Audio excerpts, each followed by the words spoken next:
I feel happy.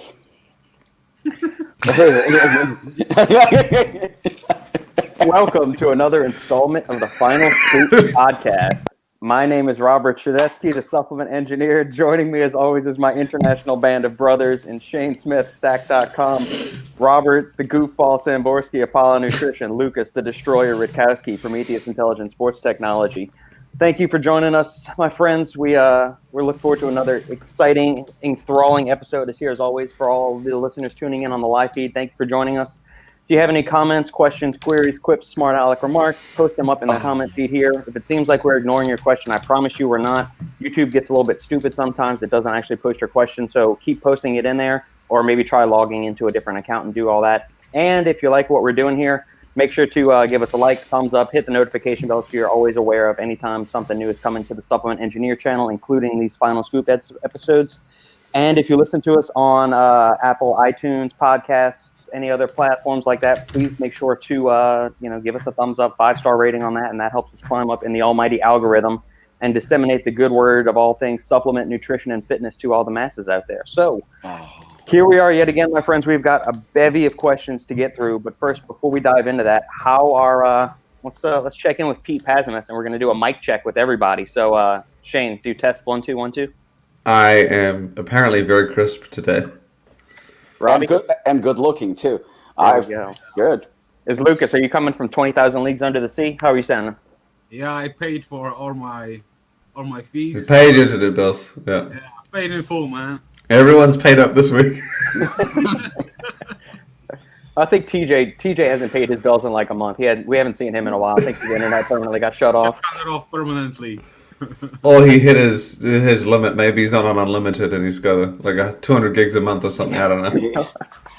Lukasz, I have something to tell you. So this guy that I befriended, he's a cool guy, young guy, Logan. He fucking gave me a recipe. I'm gonna kill that fucker. He gave me a recipe, hooligan and DMA. I took it this morning. Holy mother of God. That's not a recipe. The fuck's wrong with you? That's like fucking... A recipe is something elaborate and, 30 seconds in the microwave, put this in the blender. That's I feel like I'm in a microwave right now. Fuck, I'm cooking right now. That's... I had DMAA and hooligan, Jesus.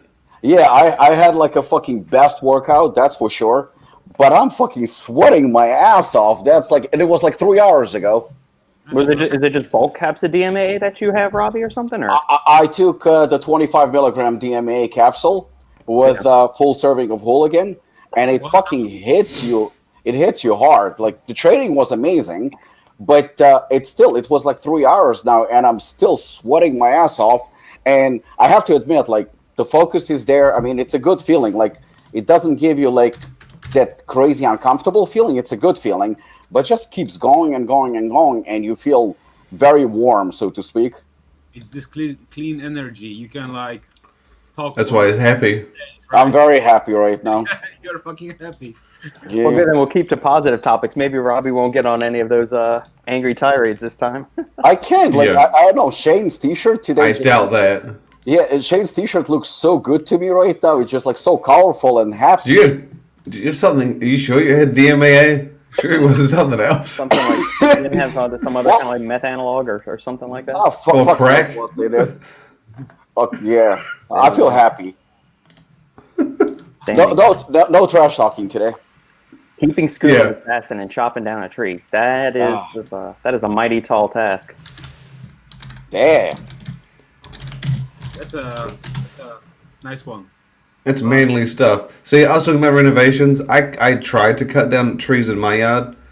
I don't have a chainsaw, right? My wife was like, go buy a chainsaw. I'm like, look, I got 5 trees in my yard. What am I going to do with the chainsaw after the trees are gone, right? We don't live in a forest, so they're going to grow back. Cut them down, get rid of them. So I used my saw for most of them. It took me a while, but I'm talking giant trees. I'm talking like, I don't know, 2 feet diameter, maybe, if that. 1 foot. They're not big. Yeah. And then the guy next door, I got to the giant one, and he must have seen me do all the others. And then when I got to this one, he was just like, oh, no. I'm going to come help him on this one. He brings his chainsaw over. But I was like, he's like, you're not going to cut this one down. I was like, I actually thought I was gonna. It was pretty fat, but his chainsaw had trouble. So either way, I commend anyone that can actually do manly work for real, which I cannot. What the fuck? Well, do you have, Shane, do y'all have something like a Home Depot? Shane, do y'all have something like a Home Depot there in New Zealand where you can just like rent a tool? Like you could go rent a chainsaw? Or You might.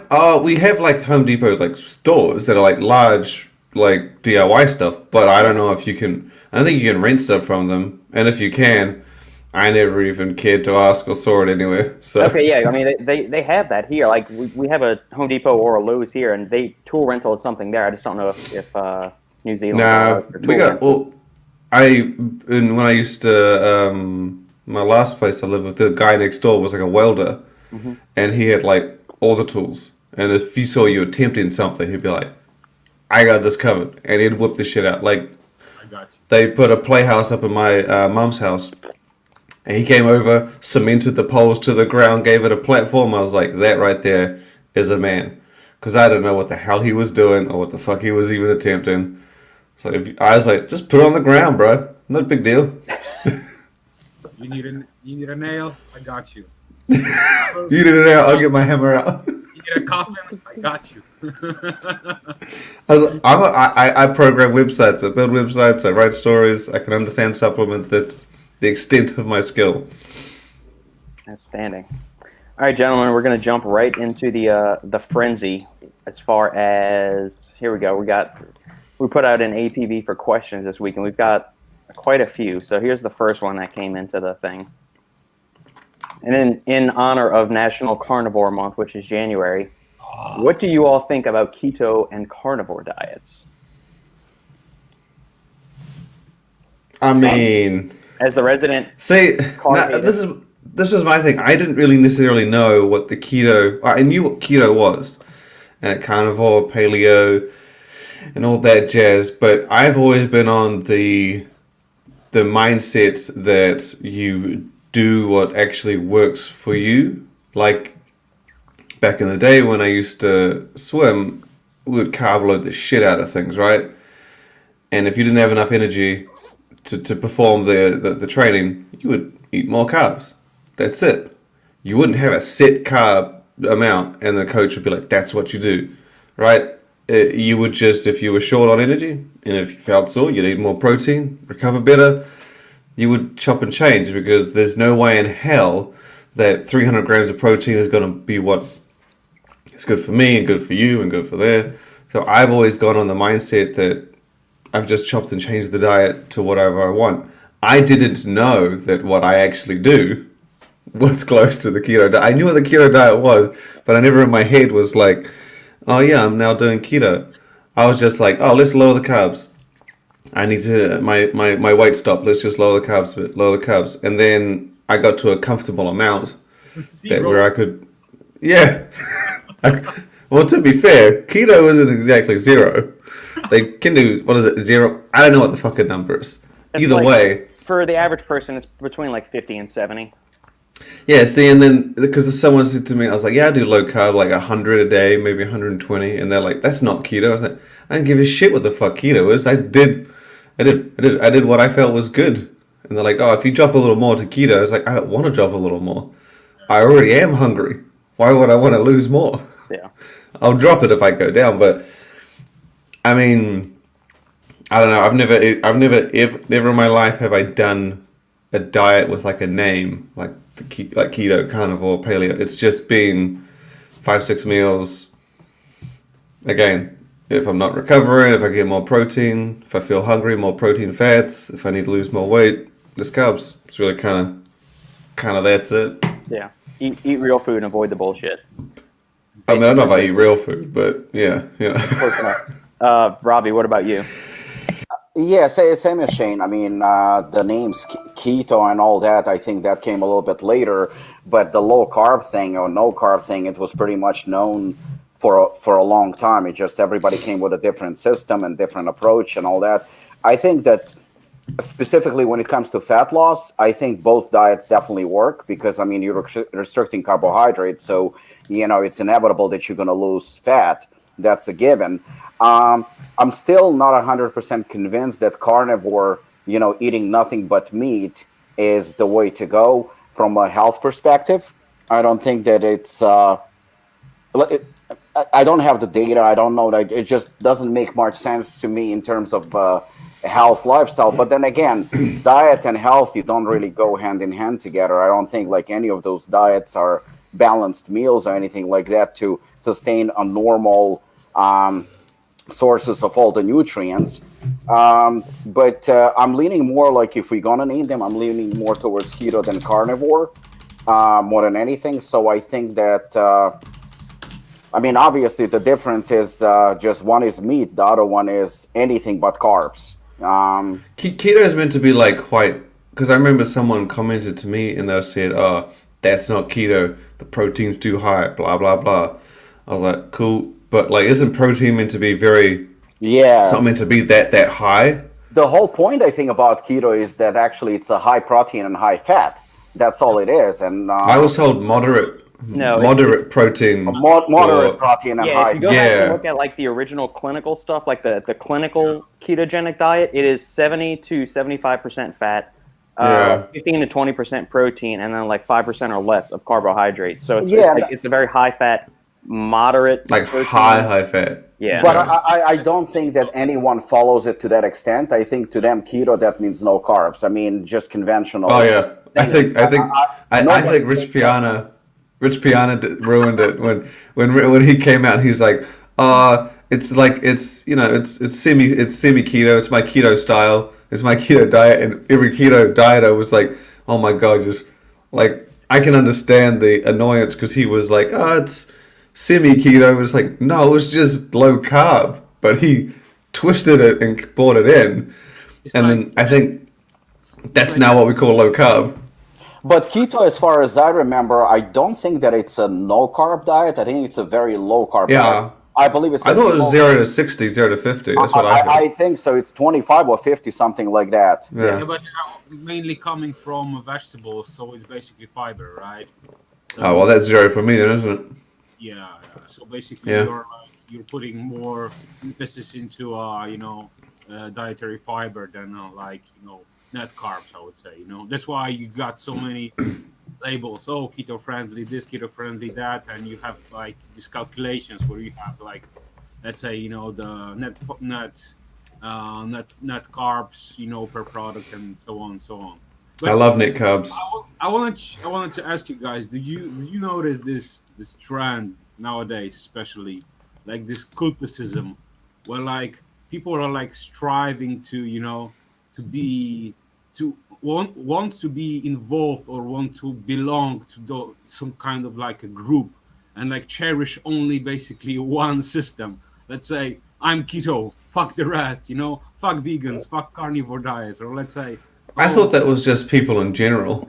Yeah, it blows my mind like how many people are like into this kind of shit and like dogmatics, and basically they're only trying to like put themselves in like one category basically and just like say this is the system, lead the way. That's why I'm a big fan.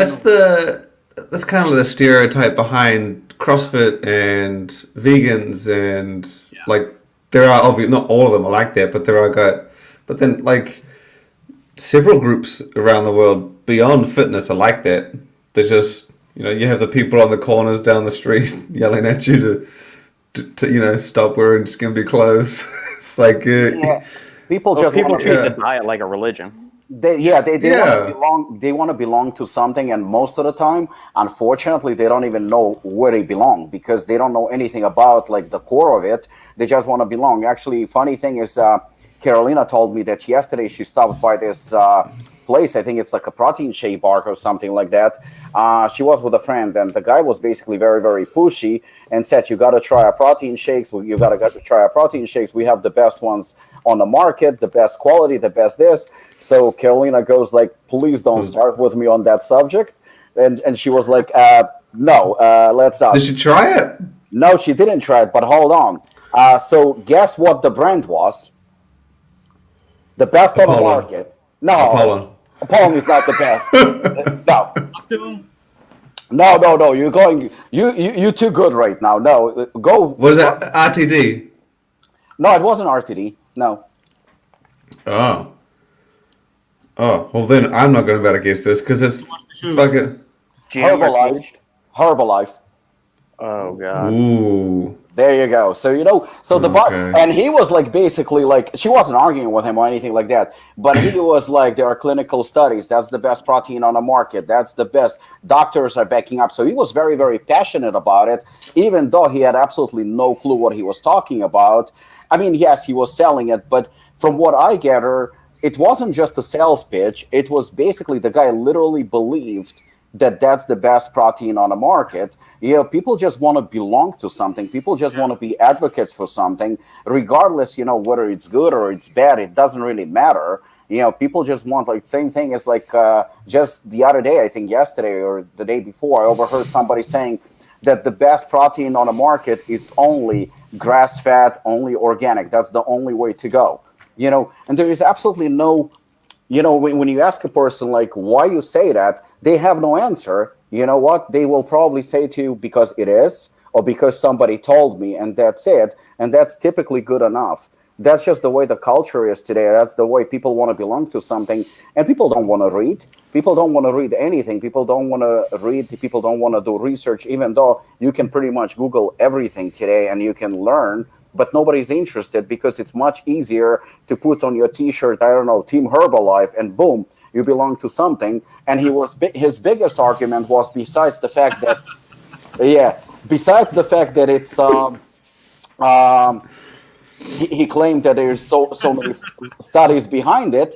His main argument was that Cristiano Ronaldo uses Herbalife. Yeah, I mean and he actually believes that. That's gotta be good. Yeah, he actually believes that, and I think that that's relevant probably to 75, if not 90% of situations. That's beautiful. I have a problem when I do this though, like not necessarily. No, it's pretty much if I go to a store, specifically when I travel, and someone's like, "Come try this, come try that," they're like, "It's the best." Whenever they say it's the best, I'm like, you know what? I'm gonna give you a chance because you said it's the. You are so confident because the best isn't a light word. The best means it's better than anything, right? It's the best in the world. You don't have to say the world, it's the best. And so when I was in Italy and they were like, try our gelato, it's the best. And my wife was like, oh, I don't think I want to have any of it. And I was like, but it's the best. He just said it. And so she's like, what do you mean? He's like, and he heard me and he's like, it's the best. And I was like, you know what? I'm going to have this because of his confidence. And then I had it. And we go like 2 blocks down the road. This other guy's like, come try our gelato. It's the best in Italy. And I was like, shit. So we had that. And they're waiting to shave carbs for the entire Italy trip. It was bad. But like, I have this, even when I go into a supplement store, you need to try a new protein bar. It's the best on the market.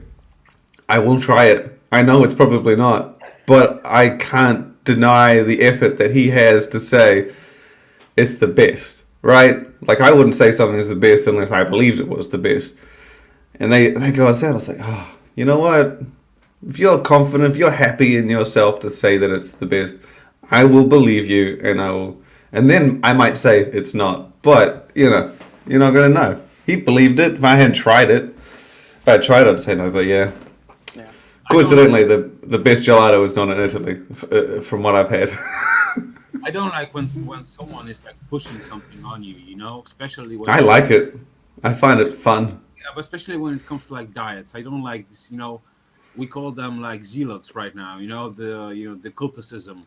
Let's say like Order 66, and let's fuck up this bastard because he's telling like people that, let's say, keto was working well for him, and and we are all like nasty vegans or something, So I always take the kill 'em with kindness approach. If someone says you need to try a vegan diet, you don't know what you're doing to your body, blah blah blah blah blah, whatever they want to say. But like, you know what? Okay, I'm gonna go have some greens, and that'll be what I eat for today. You know what? In my opinion, it's better, just like listen to someone, be open-minded, listen to their like perspectives.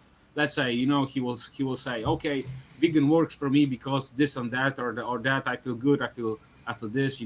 Okay, great for you, man, and so be it, But I'm sticking to something that works for me, and as many people say, just make it a lifestyle, make it works for you, and go with it. I'll be always happy to listen to something. Probably will forget about it or don't do it, but I will try and listen. Yeah. Yeah, I think Lucas pretty much summed up my thoughts on it. It's like find something. We also need to, assess the individual. What are their purposes for wanting to use this diet? Are they interested in maximizing athletic performance, building muscle, losing weight, just finding it like something that's sustainable long term? There's something that can go on because I think in terms of like weight loss or just kind of like maintaining, I think keto and carnivore could be viable for somebody, especially if they maybe have issues with carbohydrates in the sense that it causes them to overeat because they end up just gorging on it. I think if you are somebody that's trying to maximize performance in a sport, particularly something like a high intensity sport, like you're a football player, you play soccer, you're a bodybuilder, something like that, you're going to need those carbohydrates to get that extra, like when you need to kick things into fifth gear, you're going to need, that's where the carbs really come to benefit. If you're just doing a bunch of like low intensity, moderate intensity stuff, carbs are fine, but I mean, that's not going to be really a limiting factor, especially if you're just doing short workouts. And then for building muscle, I think carbohydrates almost have to be in the equation if you're trying to maximize your ability to build muscle, because carbs increase insulin levels. And I know that seems like a boogeyman term these days, but insulin has anti-catabolic activities, which is going to delay or offset the catabolic action. So it's going to reduce the amount of protein breakdown that's going on while also facilitating the intake of amino acids, glucose, other things into the cells to, accelerate the muscle growth and recovery process. So it's going to be keto and carnivore can be useful and have their benefits, but it kind of, I don't like making blanket judgments on a diet or something like that. Just they have their merits. Be really bastardized and really, it's a carnivore diet could be going to McDonald's and just ordering 16 Big Macs and eating nothing but the patties. Is that really a healthy way to approach the carnivore diet? No. Same thing with keto. You could just be chugging like sticks of butter or gallons of olive oil each day. Is that really the healthiest way to do keto? No. Vegan diets, you could live on potato chips and French fries, Twinkies, and Oreos. Those are all vegan foods. Is that really the best way to do it? No. So there needs to be some kind of context and a little bit of common sense whenever you're applying these diets. And also, what are your goals and what's your history with food? Do you have trouble controlling, how much fat you eat in a day, how much carbohydrates you're eating? So as long as you're getting enough protein, hitting all your micronutrient bases, eat whatever you want to. Focus on whole foods, and you can have a little bit of bullshit in there. I do like the names that they give them. Like paleo, carnivore, and it gets into the mainstream media. Because I have friends that have been like, wouldn't lift a day in their life, wouldn't exercise, not even in great shape. They're like, oh my god, I lost so much weight on the keto diet. But I don't think they would have come across it any other way unless it was something like keto on YouTube or keto in a magazine. Yep. So I do like that angle about it. Like with that gimmicky thing, it can reach people that wouldn't necessarily have even cared to look for it. Yeah. So I do like that. OG Henny Low. I wrestled in high school and college. I had to eat all the time because I worked out for hours a day. As an adult, I can't eat like that because I don't work out like that anymore. Keto-ish helps me. Exactly my point. Finding something that helps you stick to. That is exactly me. And today, I was carbs for swimming. I like the word keto-ish.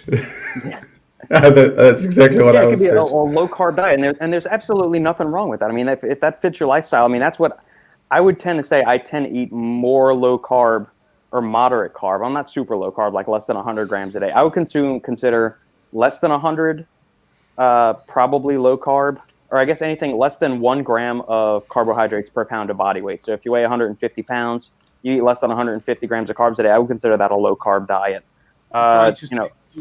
One meter, or like try to circle back. Like let's say one day you eat 100 grams, next day you eat, for example, 200 grams. Do you track or something? Do I? Yeah.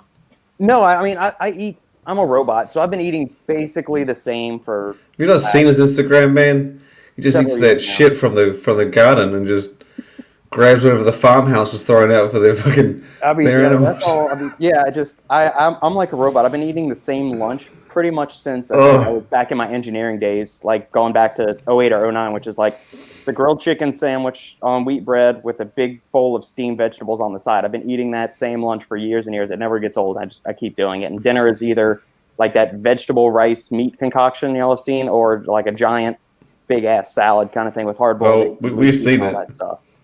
Jesus Christ. Yeah, so it's those. That's kind of what my stuff is, and then I'll have a yogurt bowl that's got like Greek yogurt, a scoop of protein powder in it, a serving of frozen blueberries, a serving of frozen strawberries, and a serving of like Cheerios or some other kind of cereal on it.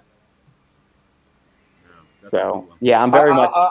I think that also, recommending to somebody dieting, unless you belong to a certain group, like, those guys who are like diehard fanatics about a certain lifestyle, I think that it comes to individual approach. Actually, one of the best kickboxers in the world who visited Apollon, Artur Kishenko, and he has been undefeated, I think, for many years now. Middleweight world champion, so many titles, K1 champion.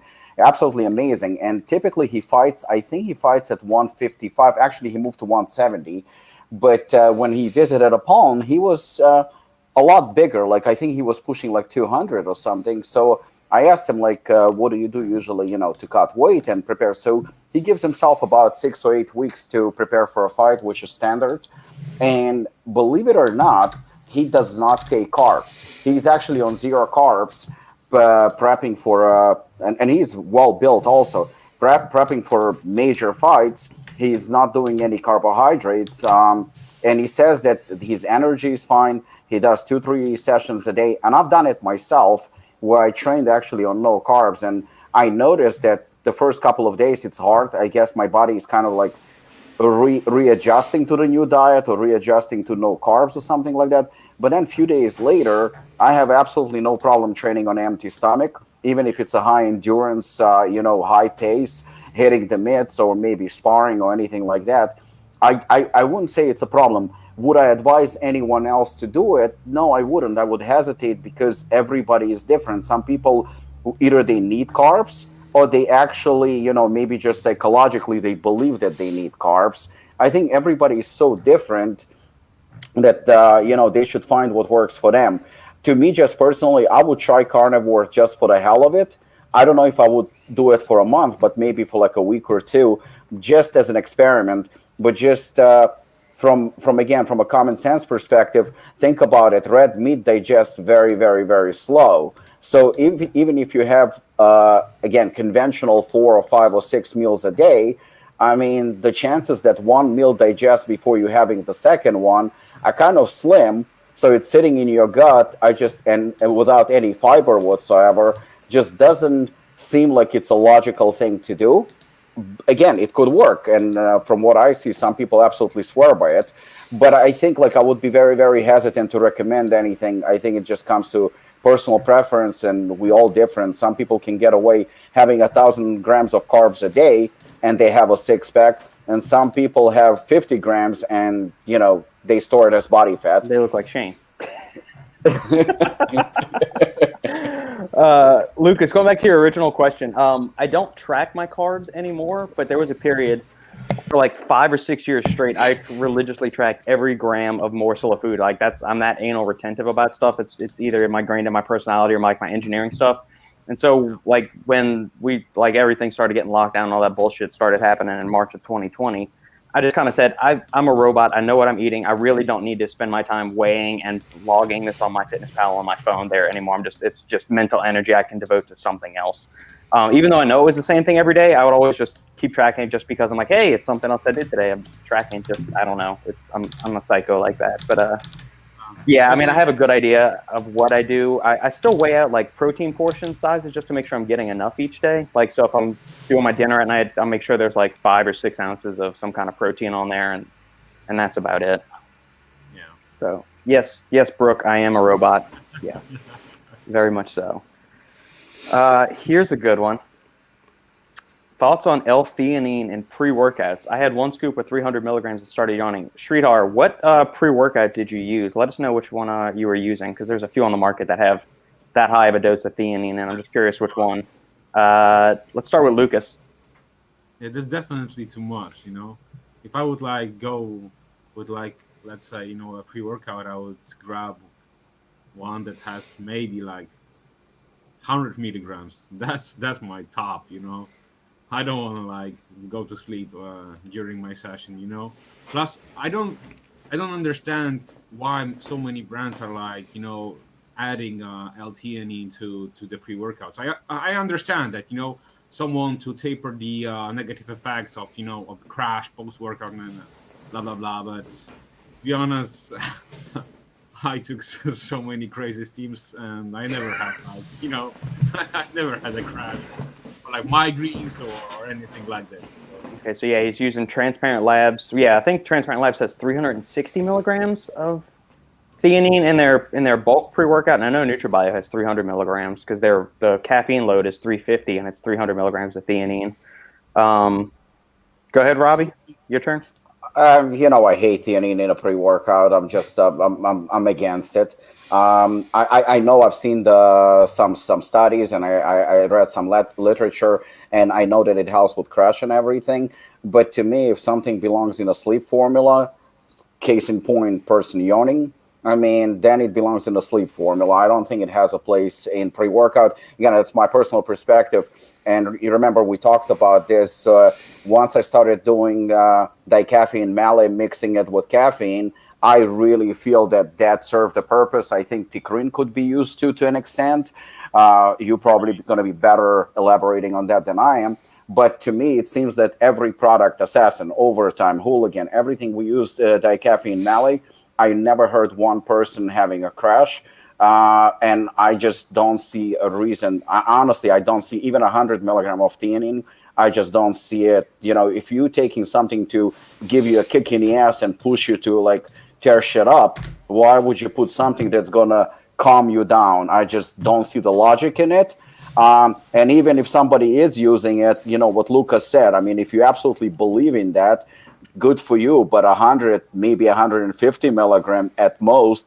And even that, I would only put if you have like a really high stem, high caffeine content. Otherwise, just don't see the point. There is Zuma Rex, there is dicaffeine malate, there is Ticrin. There are so many options that you can literally like kind of scale down from the caffeine without having a crash. Honestly, theanine in a pre-workout, personal opinion, not judging anyone, but I don't believe in it. Shane? I heard that people put it in there to take the edge off. I've actually had brands say, oh, we added this to sort of take the kick off or make it less intense to start. Well, make a less intense pre-workout then. What's the point in this? Yeah, that was well because the energy and the output is still there. I've with the products that have had theanine in there, I don't really notice too much in terms of how much effort you can actually put in the gym outside of the feeling. The kick initially is a little bit lower, but the actual energy, focus, performance output for me has never really been any different with those pre-workouts that have it in there. And when someone said to me, they said, oh yeah, we put this in there. I mean, even though that's what I had heard, I kind of stick with you. I would rather a slap in the face than a caress. Like, just... Go in the back.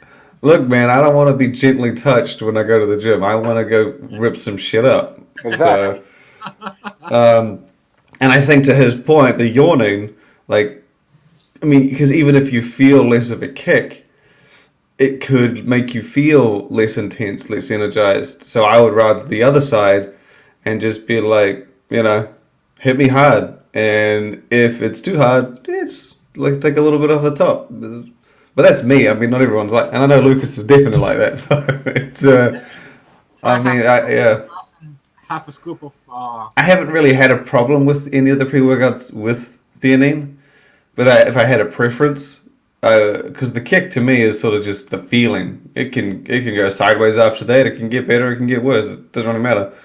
But it's if I had to choose, I would probably go with one without. But yeah. Yeah, I loathe L-theanine in pre-workouts. I do not like them. It zaps, kind of like what the panelist said here. It zaps any kind of like kick in the testicles that a pre-workout gives you. I want something that is going to light your balls on fire, get you moving, get you grooving in the gym. L-theanine goes, I feel flat, or it almost makes me tired. I don't like it in there. I know the studies show that it can enhance the focus effect, so like you're less distracted. So sometimes when you take caffeine, you're very energized, but you're kind of like a squirrel like chasing a nut all over the place. You're like here, doing all that number. Where caffeine kind of like harnesses and refines the stimulation, or theanine harnesses and like refines the stimulatory qualities of caffeine and channels it into a more productive focus. It also helps take the edge off for people that are super sensitive to caffeine. I'm not one of those people. Like, I've never reacted poorly to caffeine. I've never felt stimmed out, jittery, or any of that kind of nonsense just from caffeine. So, there's going to be some individual differences there. Some people may like it better in their pre-workouts. Me personally, when I'm using a pre-workout or formulating one or consulting on one, I'm never going to recommend it. I'll put theanine in a nootropic or maybe a gaming supplement. That could be beneficial there. But for a pre-workout, I don't like it. I really don't like it at super high doses either. Even in a nootropic, the max I would do is like 150 to 200. I don't think there's any purpose in putting 300 milligrams in there. And the whole belief that it's going to delay the crash, that I think that is massively overblown by supplement companies. There's very rarely do you get a crash from a pre-workout. Like, caffeine just doesn't that. It's not like you take a cup of coffee and 2 hours later you're doing this because you're so tired. I mean, it just doesn't work that way, at least not in anything I've ever seen. It's not going to extend the energy of caffeine like something like a dicaffeine malate or a theacrine would. So there are the studies showing it improves cognitive function, increases dopamine levels, increases GABA levels in the brain, helps focus, takes the edge off a little bit. But delaying the crash, I don't really put much stock into that. I think that's supplement companies trying to justify why they're putting theanine in there, because they can't properly formulate a stimulant matrix.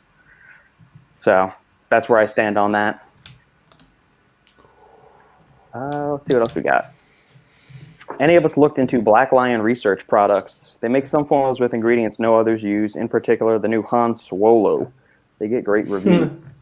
I do like that name. Lukasz, Shane, Robbie, y'all ever use any BLR products? I've never heard of them. I saw it on some retailer sites, but as far as like distribution or something, I'm not familiar who. I have used their neutral product before, which is their capsule nootropic, and that's got some pretty good kick to it from like a mental energy and kind of focus standpoint. From their product line, I only had one product. It was Vector, and I got it for a try, and I had 2 tops. I didn't felt any difference or anything like that. It was like a natural anabolic or something like this, but had some herbs, but nothing spectacular or anything. It's an interesting looking brand, I'll say that.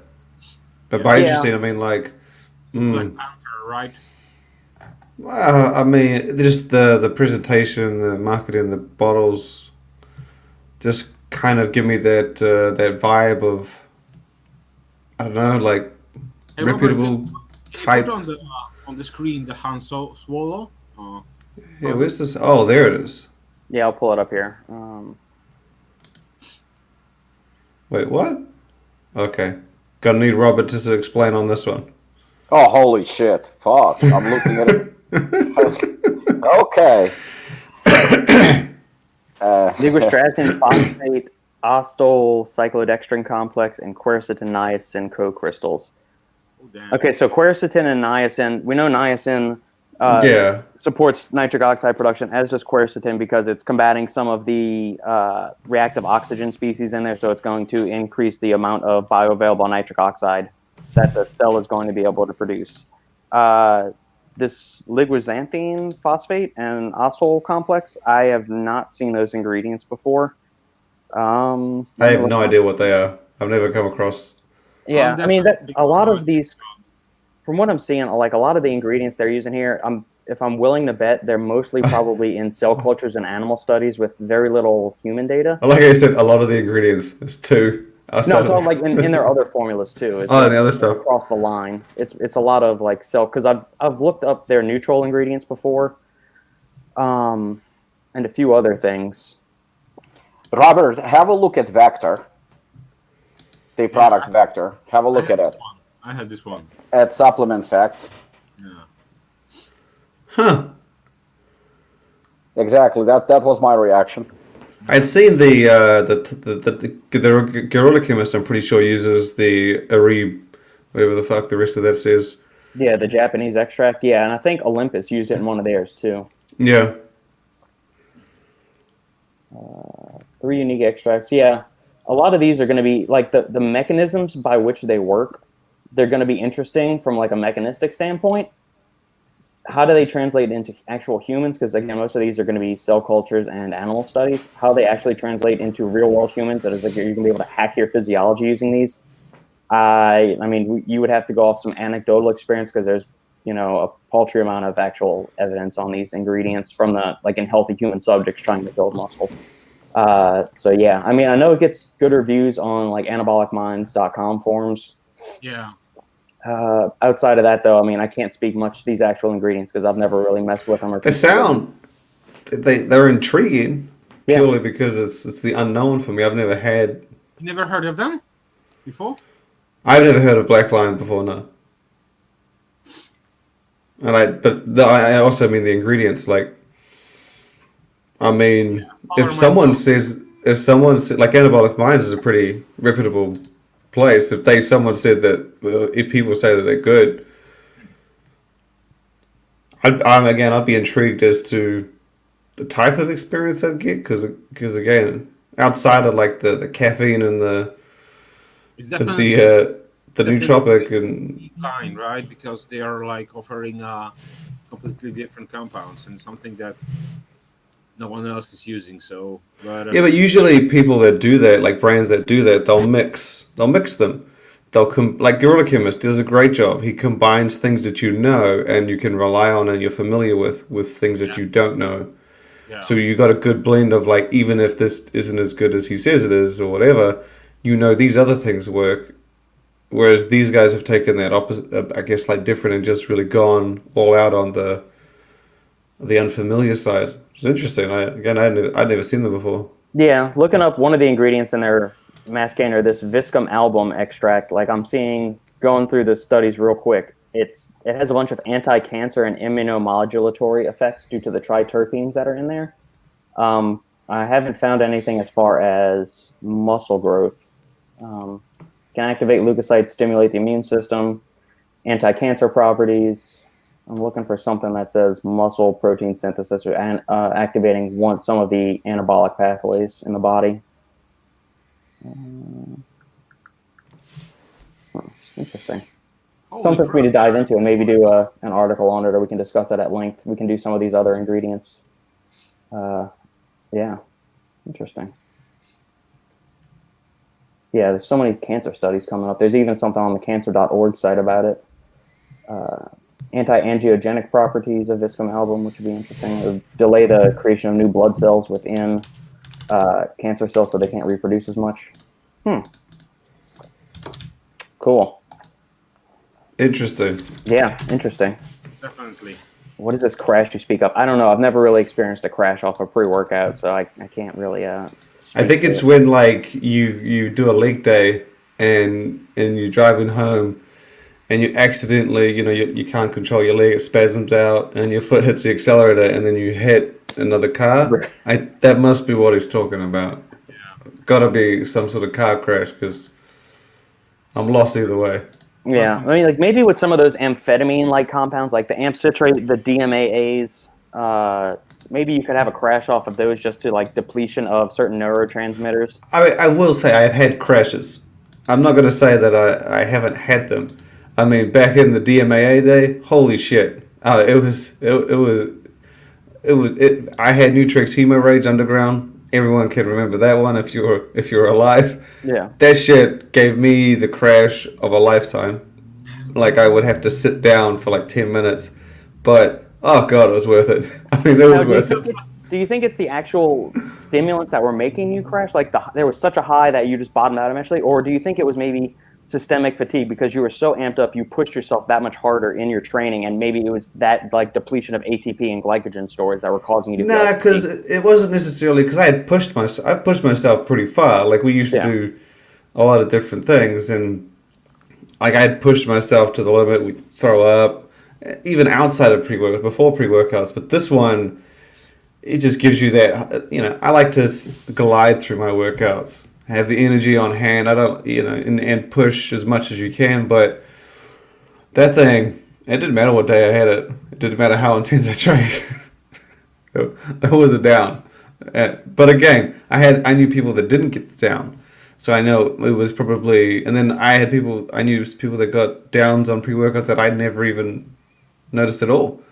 So I mean, back in the DMAA day, yeah, I definitely had a few crashes or downs afterwards.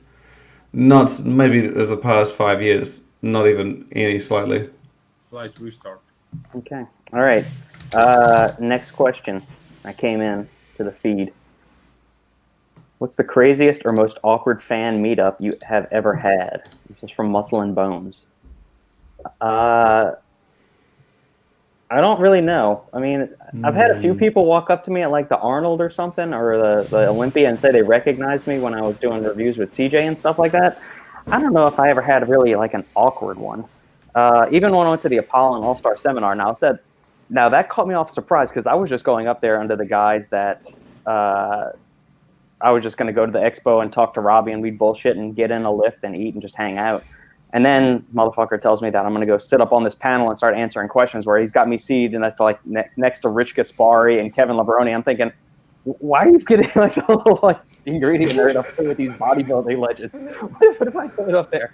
So that was kind of an awkward experience. And then there was one time at the Arnold, James Gracely, who's now the president over at Zero Performance Beverages, like the energy drinks over there, used to be one of the higher ups at Bang. Doing their stuff, and he pulled me up on stage and made me chug a Bang while they were at Bang. The Bang girls were doing their little thing, and they had the DJ out there doing his rap, and they were throwing cans of Bang out there. So he made me chug. That would have been nice. Yeah, I mean that was fun. Did you dance as well? Hell no. I would have started the cheer. Dance. I would have been out there if I had been there. Oh, that would have been glorious. Well, you were walking around the state. You were walking around the area somewhere, Shane. I mean, it was in Arnold, so you were obviously there. Probably. Well, if it was after 10, I would have got the fuck out of there. Those places get crazy. Well, yeah, it was probably around maybe 10 or 11. Yeah, I used to don't last that long. That was the most fun and awkward experience I've had. I don't think I really had a meetup because I don't know if many people know me what I look like. Maybe they do. I haven't really had any awkward exchanges. Has any of you had any kind of awkward run-ins at supplement expos or anything? I haven't had awkward. I've had like surprising because a lot of people don't know me by face, but they know me by name, and they know me by Stacked 3D, not Stacked. And there were two occasions where I was like surprised that people knew me. There was a guy. Actually, I'll say there's a few. There was a guy that used to email me back and forth for years. He'd just say, "Oh, check out this supplement." He'd be like, "Oh, I saw this. You should share this." I'd be like, "Yeah, man." And I just knew him as a guy, and I knew that he said he worked at GNC. He said, I work at a GNC. So I just assumed he was a retail sales guy. And then, this was like 3-4 years go by. It turns out he was the head buyer at GNC, not some goddamn retail guy. And I ran into him when he became, I don't know if he's there anymore, when he became the CMO or some executive at Ivate. And so he came up to, I said, "Oh yeah, hey," and he said, "Oh, you're Shane." And I was like, "Yeah." I was like, "Who are you?" And he said, "Oh, so and so." "Hey, how's it going?" I was like, "Why are you wearing such a fancy outfit? Like, why are you dressed up like this?"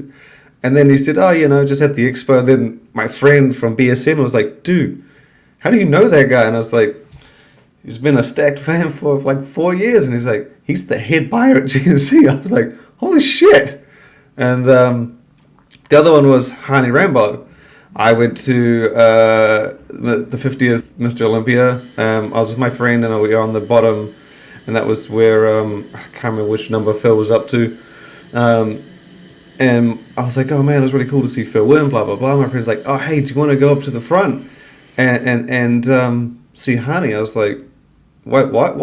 No, it's all good. He's athlete just won. I don't want to ruin his day by introducing me." And then we go up there, and he's like, "Oh, hey, man, how's it going?" He's like, "Oh, this is Shane from Stacked." He's like, "Yeah, I know, I love Stacked." And I'm like, "The fuck?" It was just such a weird thing. And this was years ago.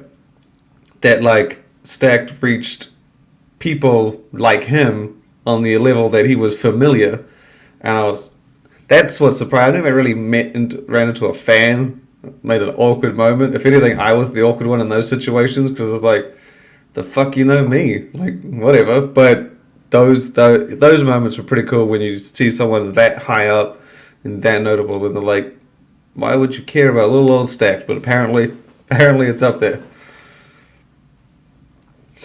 Yeah. Robbie, anything with you? Any crazy fans attack you? There was, I don't know if it was an attack, but it was funny because a few years ago, I think that, a couple of years ago, this guy comes to Apollon, and it was during the day. Usually during the day, Apollon is very, very quiet, like around 1, 2 o'clock in the afternoon. It's very quiet. And it just happens to be that I was the only one there. There was nobody else. And this guy walks in, and he actually drove from Virginia all the way to New Jersey, which is like 5-6 hours. And he goes like, oh my God, I'm finally here. And he's so excited. He's jumping up and down, super excited that he is at Apollon. And I was the only one at the front desk. So I let him in for free. I said, just go work out, and that's it. So he's walking around taking pictures, so happy. He works out for a couple of hours. And I'm on a computer because it's like very, very quiet at that time. So I'm by myself. There's like one guy walks in, one guy walks out, somebody gets a shake. It's just, I don't know why I was there like during that time. But finally he finished the workout, and he goes and he buys all the clothes that we have, everything. Like everything has size. He bought everything, products, clothes. And then, so he's paying. I gave him like a huge discount. Oh, you don't have to. I really appreciate it. You don't have to. Blah, blah. And he goes to me, you sure you can give me a discount? You're not going to get in trouble for it. I was like, no. I said, I'm pretty certain I'm okay. So, and he's like, so he was about to leave. So I'm saying, okay, bye. And Robert, you were at Apollon. So you know that the front door, there's like that little space. So I said bye to him, and he's still there, like pacing back and forth. I'm like, the guy wants something else. I'm like, you good? And like, I don't want to tell him to leave. He goes, yeah, I'm good. I'm just so excited. Finally, dream come true. I've been to Apollon, and he's still pacing. I'm like, what the fuck? I was like, is everything okay? He goes, yeah, there's just one thing. I was like, what? He says, the only thing I regret, I didn't get to meet Rob. I'm like, oh. I said, why do you want to meet him? So he goes like, oh, he's the man, and he tells me about things about me that I don't even know. So he tells me like this story about me, how he knows me. And I'm like, okay. So it was like very flattering. I mean, fuck, I fell in love with myself. So I finally like thought like, I'm going to tell him, and I didn't want to make it awkward. And at that time I was like really small. I think I was either prepping for a fight or something like that. So I couldn't be more than like 160, 165 pounds. So I was like, well, I said, actually, a lucky day, I'm Rob. He looks at me, no, seriously. I was like, no, I am Rob. And he gives me this look like this, basically, like from head to toe. Like I was like, are you disappointed? He goes to me, well, I thought you'd be bigger. I was like, no, I said, that's me. I said, you want a picture together or something? And he goes like, okay, sure. He was clearly upset. So I was like, motherfucker. So we took a picture. I mean, it was funny, but it was very, very interesting moment. Yeah, that would be awkward. That was awkward, but funny. Funny. Lucas, any embarrassing or crazy moments? You know what? I only have one, but mainly with me, I think. When I was... that is awkward. that was awkward already. I can share it with you guys right now. When I was starting with Prometeus, I think it was probably one of the first PeakO2 expos. And we are always located in one hotel, the entire crew. And, post every day, we have this team dinner. So basically, we all get around, and we go for a dinner, where we have a buffet or something like this, So, yeah, cool, man. And it was probably one of my, first trips. So I was a newbie. So I went to dinner, sit with my plate. Now I just like started eating my food, and in like 5 minutes, Jay Cutler comes around, and he sits close to me, on my left side. Then Ronnie comes around, and he sits right next to me on my right side. And then my boss comes around, and he sits next to me, So I was like,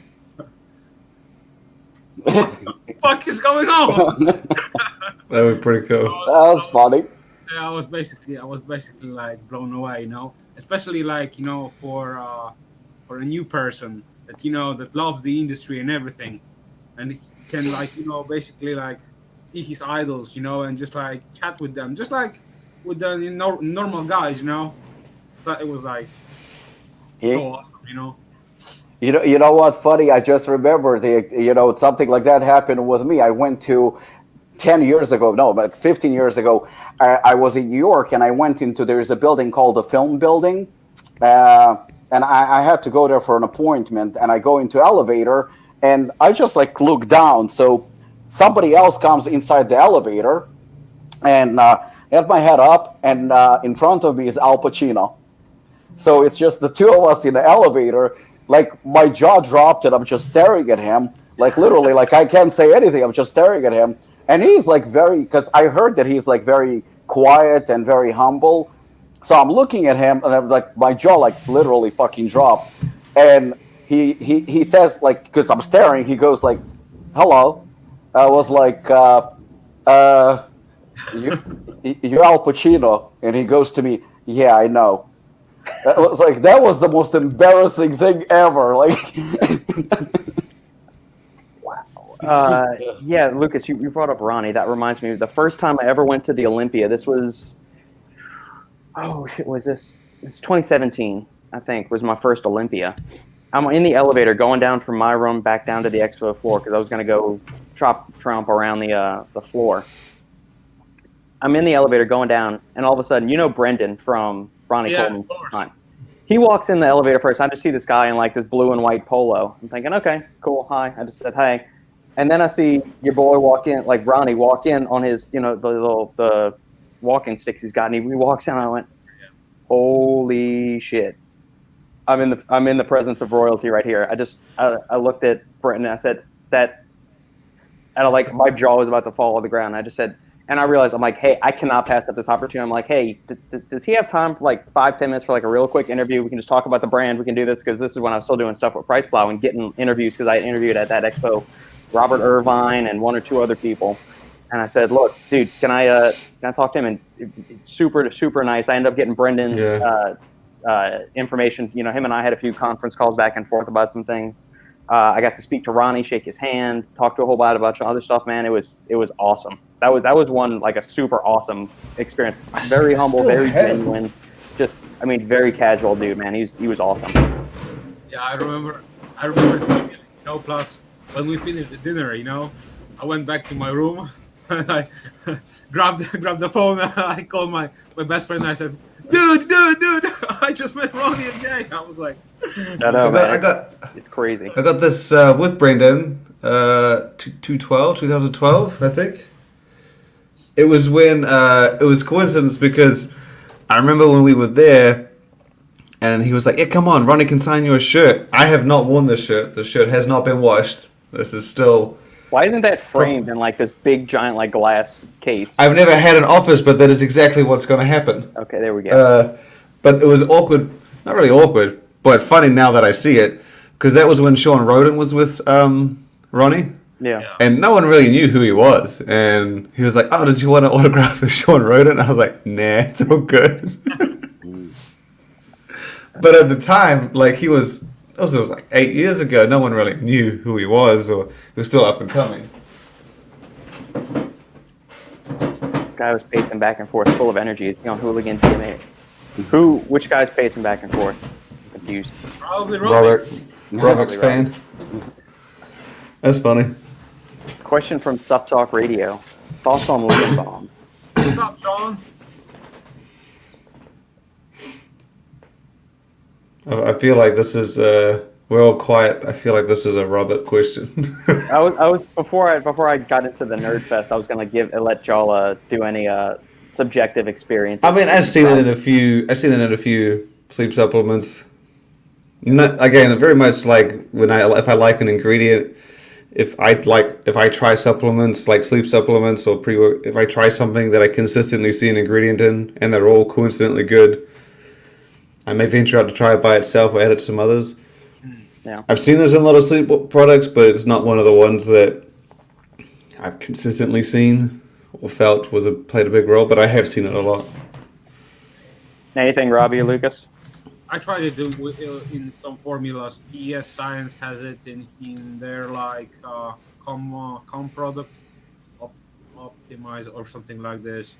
I remember a few other brands also using it, but I never take it like solely. I always like take it with blends, especially combine it with other ingredients. So I can't say that this ingredient works great. So but as far as in combination with other stuff, yeah, go for it. Omnizen, PSPS Omnizen. Oh Yeah. yeah, exactly. I was trying to figure out which one it was. Yeah, same as Lucas. I saw it in a few formulations, but never on its own, and never like really piqued my interest, to be honest. Yeah.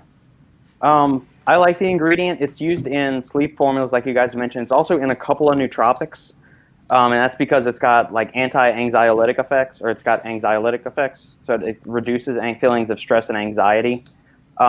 The primary mechanism by which it works is that it inhibits GABA transaminase. So if we think about the way huperzine works, huperzine is an acetylcholinesterase inhibitor. Acetylcholinesterase is the enzyme that breaks down acetylcholine. GABA transaminase is the enzyme that breaks down GABA in the brain. And GABA is the primary inhibitory or downer neurotransmitter. So it slows the firing of neurons, makes you feel a little bit more calm and not as overly excited. So by inhibiting GABA transaminase, it's going to lead to higher circulating levels of GABA in the brain, which is where the thrust of its kind of calming, anti-anxiety, anti-stress benefits do. So, as a byproduct, that can improve cognitive function. It also helps modulate acetylcholine receptors in the brain for acetylcholine function, which is the learning neurotransmitter. It's been shown to help improve sleep, also mood and memory as well, long-term. So dosages anywhere between 300 to 600 milligrams a day. Usually those are divided doses, 300 in the morning, and then 300 before bed sometime. Or if you just really want to knock your ass out, just take all 600 at night before you go to bed. But it's in Iron Brothers Prodigy at 300 milligrams dose, which is a really awesome capsule-based nootropic. That has it in there. It's in Omnizen, like Shane mentioned. It's in a couple of sleep aids I've used over the years. And Paul chiming in saying Hypnos by Chaos and Pain has it. I have not tried that yet. I've liked everything else I've tried from Chaos and Pain, so I gotta imagine. If you didn't try it, I highly recommend it. I used 2 tops already. Both were great. Both flavors really good. Went smooth, and the feeling is great. Is there melatonin in that, Lucas? I don't think so. Okay. But and the last thing I'll mention about lemon balm is that one of the main little fun bioactives in it is called rosmarinic acid, which has also been shown to upregulate dopamine and brain-derived neurotrophic factor in the brain, which is one of those important neuropeptides that kind of is involved in the growth, maintenance, and repair of neurons. So it's got some really good, which is also the same mechanism by which neurofactor works. It upregulates BDNF production in the brain. So really good nootropic or relaxation aid if you're somebody that's a high-stress individual. So you can give that a shot. And especially with the clusterfuckery that is 2020/2021, it might help if you're a high-stress individual. So on to the next question. Let me pull it up right here. Let's get a fun one.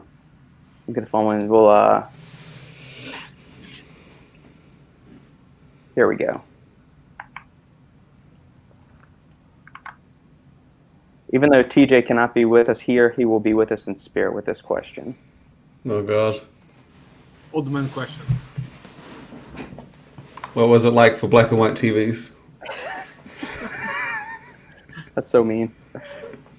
TJ's catchphrase, labels are just labels. Doesn't it contradict what transparent companies actually do, including Apollon? Robbie, we're going to let you kick things off since this individual is calling you out. Not really. I think that it was always like something that I agreed. Robert's going bathroom. I think that Just so everyone's aware, but he had foreign Mexican food last night. He had some sort of so he mentioned this before the show that if he does shoot off, it's been rushing through his system. Oh man, he's not gonna like that. Should we wait for it, or is it gonna take a while? I mean, if you remember, he said, He's back. It was quick. Did I miss something? No, nothing at all. Shane was very complimentary towards you. I was actually just the reminded. 3-year-old knocking on the door. I was not going to throw up. Oh, okay. Oh yeah. No, all right, okay. so let me catch all the listeners up on this. I have been battling a horrendous migraine since about 10 a.m. this morning, 10:30 this morning. Oh, it was a migraine. Oh, Yeah. sorry. Yeah, so I've been battling that. I told the guys before we started on here, like I've taken one tablet of rizatriptan, which is a migraine medicine. I've taken one tablet of acetaminophen, one ibuprofen. I've got 300 milligrams of caffeine in me. I'm taking anything and everything to try and get this freaking migraine. And usually when I get really bad migraines and they stick with me for hours and hours, inevitably I end up going throw up. So I told them, hey, if you see me bail off screen real quick, anytime during the podcast, this pain has gotten so bad. That's exactly what Shane said. I mean, he just clarified. Yeah, I reminded people of that, but I forgot it was a migraine, so my bad. Yeah, sure. And so that's actually the 3-year-old. It's her nap time, which is when we usually record these podcasts. But she was there knocking on the door, just doing. That's okay. It's really. So I just opened the door. I said, "Go lay your ass down. It's bedtime." So I'm back. I have not thrown up yet, although the pain is still. It comes and goes, like in between searing pain and just kind of mild dull pain. So if you see me on the video just like driving my finger into my side of my head, it's because I'm trying to push on this temple and get. And if you shoot off, it's because you want to throw up. Yeah. Not because of what you ate recently. Not explosive diarrhea or anything like that. Thank you, Sean, for keeping me informed. Oh, God damn it. Shane, we're going to put you in timeout. I feel like the carbs jokes are coming. Oh, they're going to be relentless. Trust me. They're expected. They're expected. Hey man, I had one shot, one opportunity, and I took it. Okay. You kick a man when he's off screen, he can't defend himself. I see how it is. I'm gonna Hey man, so I got Bluetooth headphones. Get with the times. The mic is working. Dude, I'm so old school. I don't even have those earbud things that TJ wears all the time. Even if I go walking around the block, I'm using these. I'm tethered to my phone. I don't like wireless. I'm the same here. Yeah, I don't have a choice. They took my headphone jack off my damn phone. What kind of phone do you? I'm guessing that's not an iPhone. It's OnePlus. iPhone took it off their recent one, did they not? I don't know. I'm on like an iPhone 7. iPhone took not their recent one. They took it off a while ago, and they have that little adapter you have to buy. They don't. They just used to put in headphone jacks in phones a while ago. Well, no. What they did is here. I've got my 7 right here, or 7 Plus. Yeah. But this is it's still regular headphones. Like I don't have to buy a special adapter or anything. It's just they've changed the little port. Yeah, but then you can't use those headphones at anything else. Well, yeah, that's why. You got 2. My bad. Yeah. Anyway. For my old TJ's catchphrase. At first, I disagreed with it, but at the same time, like considering that, because the thing is that transparent companies, not just Apollon, the ones who are actually manufacturing a right facility and making an honest product. Of course, we're trying to put out the best possible product, and at the same time to be transparent so people know exactly what they're taking and how much they're taking. And we do take pride in it. So of course, to us, labels are not just labels. They're a lot more, because it takes a while to formulate something. Robert will attest to it. Working on a formula, it takes time. And it's you have to go through trial and error, and it's a very, very complicated thing, rather than just throwing a bunch of stimulants and making it a prop blend. You will feel it, but at the same time, it's not quite the same. However, at the same time, we have seen transparent formulas that are they just don't deliver. They possibly are underdosed. They don't feel quite the same. They don't show exactly the feeling doesn't correspond with what's on the label. Unfortunately, it's a fact, and in that case, labels are just labels. So I think it's a very, very subjective. I wouldn't say that it applies to everything. That's the reason why it is a catchphrase. Just like listen, people, just like labels are just labels. But I'm pretty sure even TJ understands the difference. In fact, there is a reason why he actually breaks down all the ingredients during his reviews. And I think everyone should, or at least appreciates, a fully transparent label. So as long as I think is for example, we manufacture, since asked about Apollon, we manufacture products at 2 facilities that are they are FDA registered, GMP registered. And not only that, they also make sure that every ingredient that comes in goes through testing. They test the ingredients, and I know a few companies who do it, and we insist. Actually, that's the reason why we left one of the companies, just for the reason that they don't test ingredients. And I get messages from different manufacturers on a regular basis offering their services. And my main questions are always, are you GMP certified facility? Can you provide us with a proof that you're testing ingredients, certificate of analysis, and stuff like that? And there are a lot of companies that actually don't do it.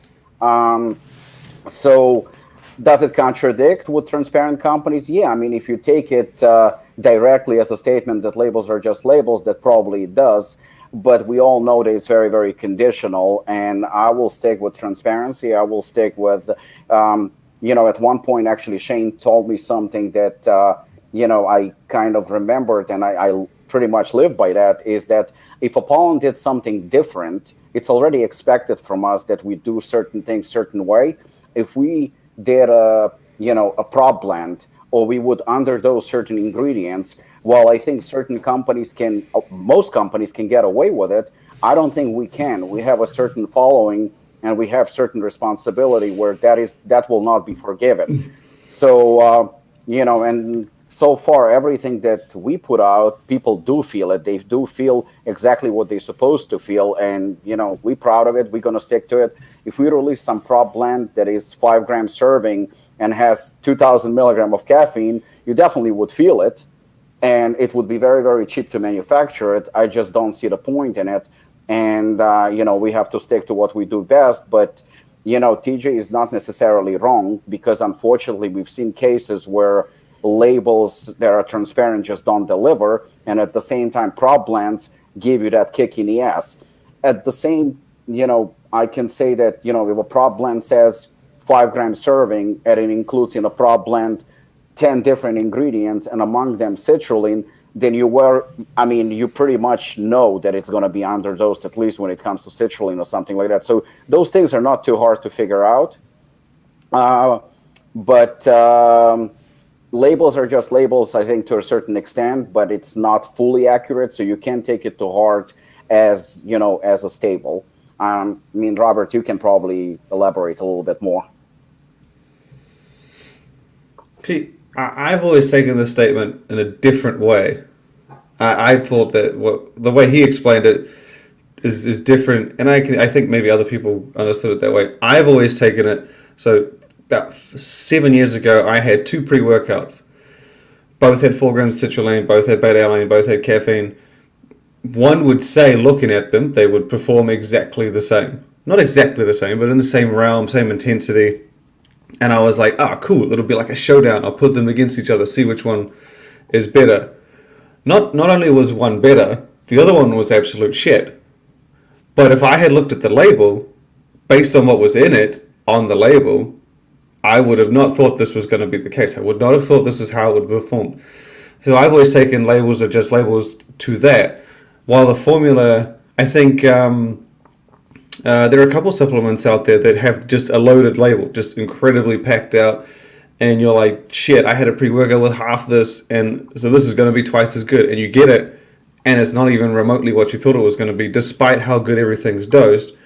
And how it just doesn't seem, whether it's the quality of ingredients, whether it's the sources, whether it's the the forms, whether it's whatever, the synergy, it just doesn't come together. So labels, for me, labels are just labels means that even though it says what it says, there is the possibility it doesn't perform like you would expect another product with the same ingredients to. I've had that multiple times where, again, they look pretty much the same on paper. I don't know if I assume they didn't get manufactured in the same place. Again, several things could play a part. Expiration, the conditions in which they've sat in, quality ingredients, manufacturers. There are tons of different things. And reliability, accuracy of dosing from the manufacturer. There are tons of things that play a role. And based on that made me, that's when I realized, I was like, okay, so even if something looks the same as something else on paper, it may perform like an absolute pile of dog shit, but you would not think that because you've had a product with those exact ingredients that performed really well. Well, so I mean, it's in exaggerated cases. Like, I'm just saying there was a time where they've been close, but if you take that, you can extend it to be like, well, this has this and this, so it could be good. And it could be extremely good and way better. Like, I think Devastated the Union is a good example. It has a lot of components that you're like, this is going to be pretty good, but it blows my mind. So it can work both ways. It can be like, yeah, labels are just labels in the sense that you tick your boxes, you know, you look for 6 grams of citrulline, you look for this much caffeine, but don't be surprised that if this doesn't do shit or if it actually goes beyond what you expected, because the label is just a label. There are so many things that go into it outside of just what's written on that label. Again, like quality manufacturing, and I know, Robic, I think you touched on this with your Assassin 6.5. You were saying you tweaked a few things and you changed a few of the quality of forms of ingredients, and you said it noticed. That's exactly my point.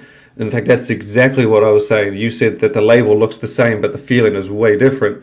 That is exactly the point, that you may have done so many things on the back end, sourced this ingredient and gone out of your way to do this and gone for a high quality manufacturer, whatever. But on the outside, no one's going to know that because the label looks the same or looks similar. And absolutely, and you 100%. That's what, yeah. The thing is that just to kind of touch on it a little bit deeper, if you take, for example, a 6-ounce steak, right? Same cut, and you're gonna have 8 ounces steak. I mean, the 8 ounces steak obviously is gonna be bigger. I mean, that's the same steak, just one is bigger than the other one. So it's going to deliver, I mean, you're going to be fuller, obviously, from one steak than the other one because the other one is bigger. The same thing is with manufacturing. And I've had manufacturing when manufacturing was bad, because it was through trial and error where I saw the same product being different. And here is a perfect example. I actually used Alpha Yohimbe from one manufacturer at 2 milligram. 2 milligram, it's actually standalone product. 2 milligram, it's actually a product that is for sale. And I've used it. I've used 2 milligram of Alpha Yo, and I honestly felt okay. I mean, I didn't test it because, again, it was a purchased product from another company as a standalone product in capsules. I took it. I felt it. I mean, I felt Alpha Yo. I mean, definitely felt it. And then I took Assassin with the same 2.5 milligram, with the same 2.5 milligram of Alpha Yo with the manufacturer that we deal right now. And like I said, and I'm not just saying it, like it's by far one of the best manufacturers dealing with some of the best companies, reputable companies out there. And I took 2.5 milligram from them just to compare. And it absolutely blew me away. I mean, it absolutely, like, it wasn't even like it's the same product. So 2.5 milligram of Alpha Yo from 2 different manufacturers, that it even made me to consider, first time ever, to scale down the Alpha Yo a little bit in our products just because of how superior it is. So I actually called the manufacturer and I said, like, what the fuck is this? Are you overdosing the product? And he said, no, we're not. He says it's 2.5 milligram. I actually, because it's about an hour drive from my house, I drove over there, and they showed me, how they testing the product, what it goes through in order. So what it says is that the purity does play a huge part, and clearly they can be different. So in that case, but I'm talking about if you manufacture with the right manufacturers, I mean, like honest, legit manufacturer, and you will manufacture a product, say, with 4,000 milligram of citrulline, and you will manufacture in the same facility with 8,000 milligram of citrulline, the 8,000 milligram will definitely feel superior because it's exactly the same product, just more of it. So at the end of the day, when you look at different, even transparent formulas, you will sometimes notice that they can write anything. They can write they can put on a label. Somebody put 12 or 11 or 12 milligram of alpha yo. There is no way it has 11 or 12 milligram of legit alpha yo, and it's a fully transparent label because that there is not probably human being alive that would be able to tolerate that much alpha yo. So that just tells you that the product is clearly doesn't correspond to the label. So in that case, well, yeah, Lukasz, you're not human.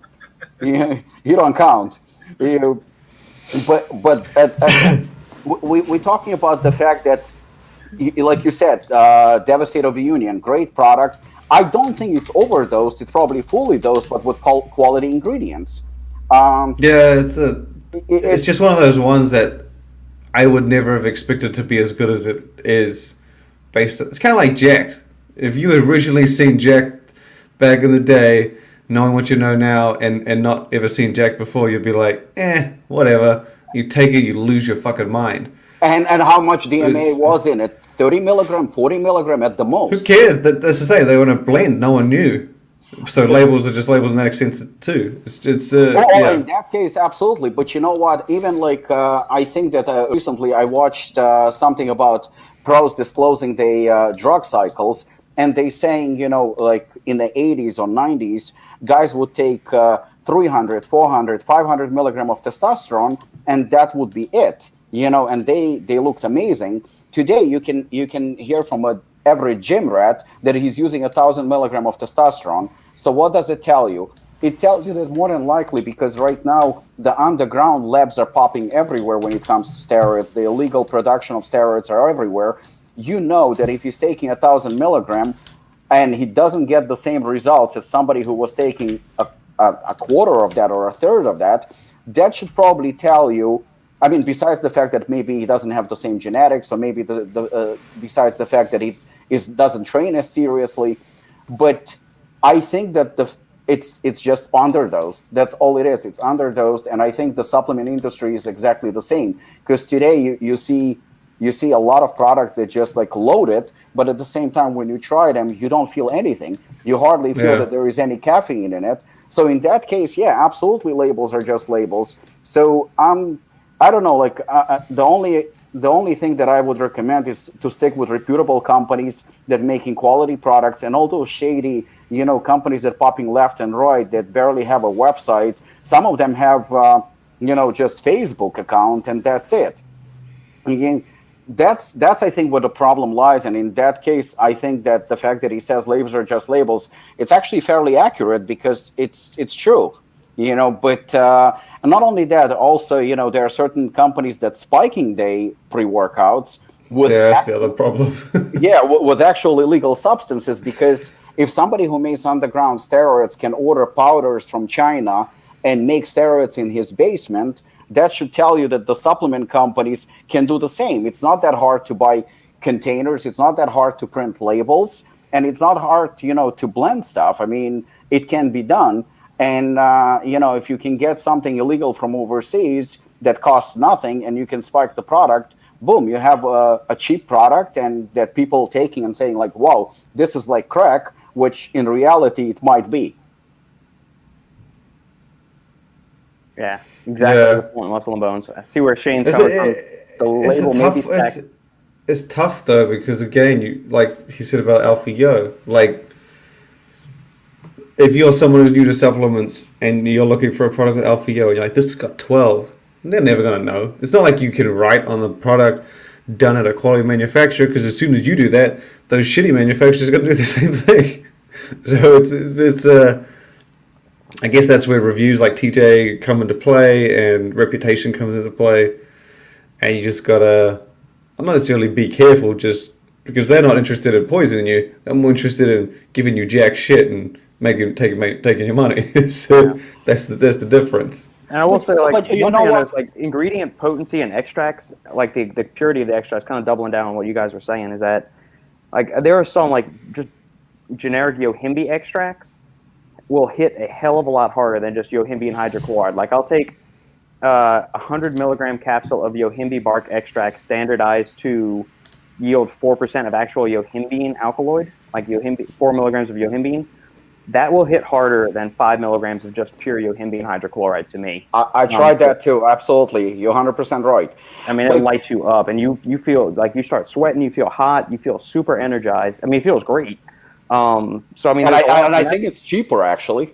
Probably so. And I mean, that's where you get to where, like, you get all the fun, like, players in it, to where it's kind of the same thing that we've seen with studies in green tea extract. Like, there's more benefits from green tea extract than just from EGCG on its own. So you get all the fun little contributing factors, which is why sometimes coffee might hit harder than just pure caffeine anhydrous, because coffee's got all these other fun little xanthine-like compounds and other antioxidants and phenols and stuff that kind of potentiate the main alkaloid that's doing, most of the work. I think also what Shane said, I think he nailed it.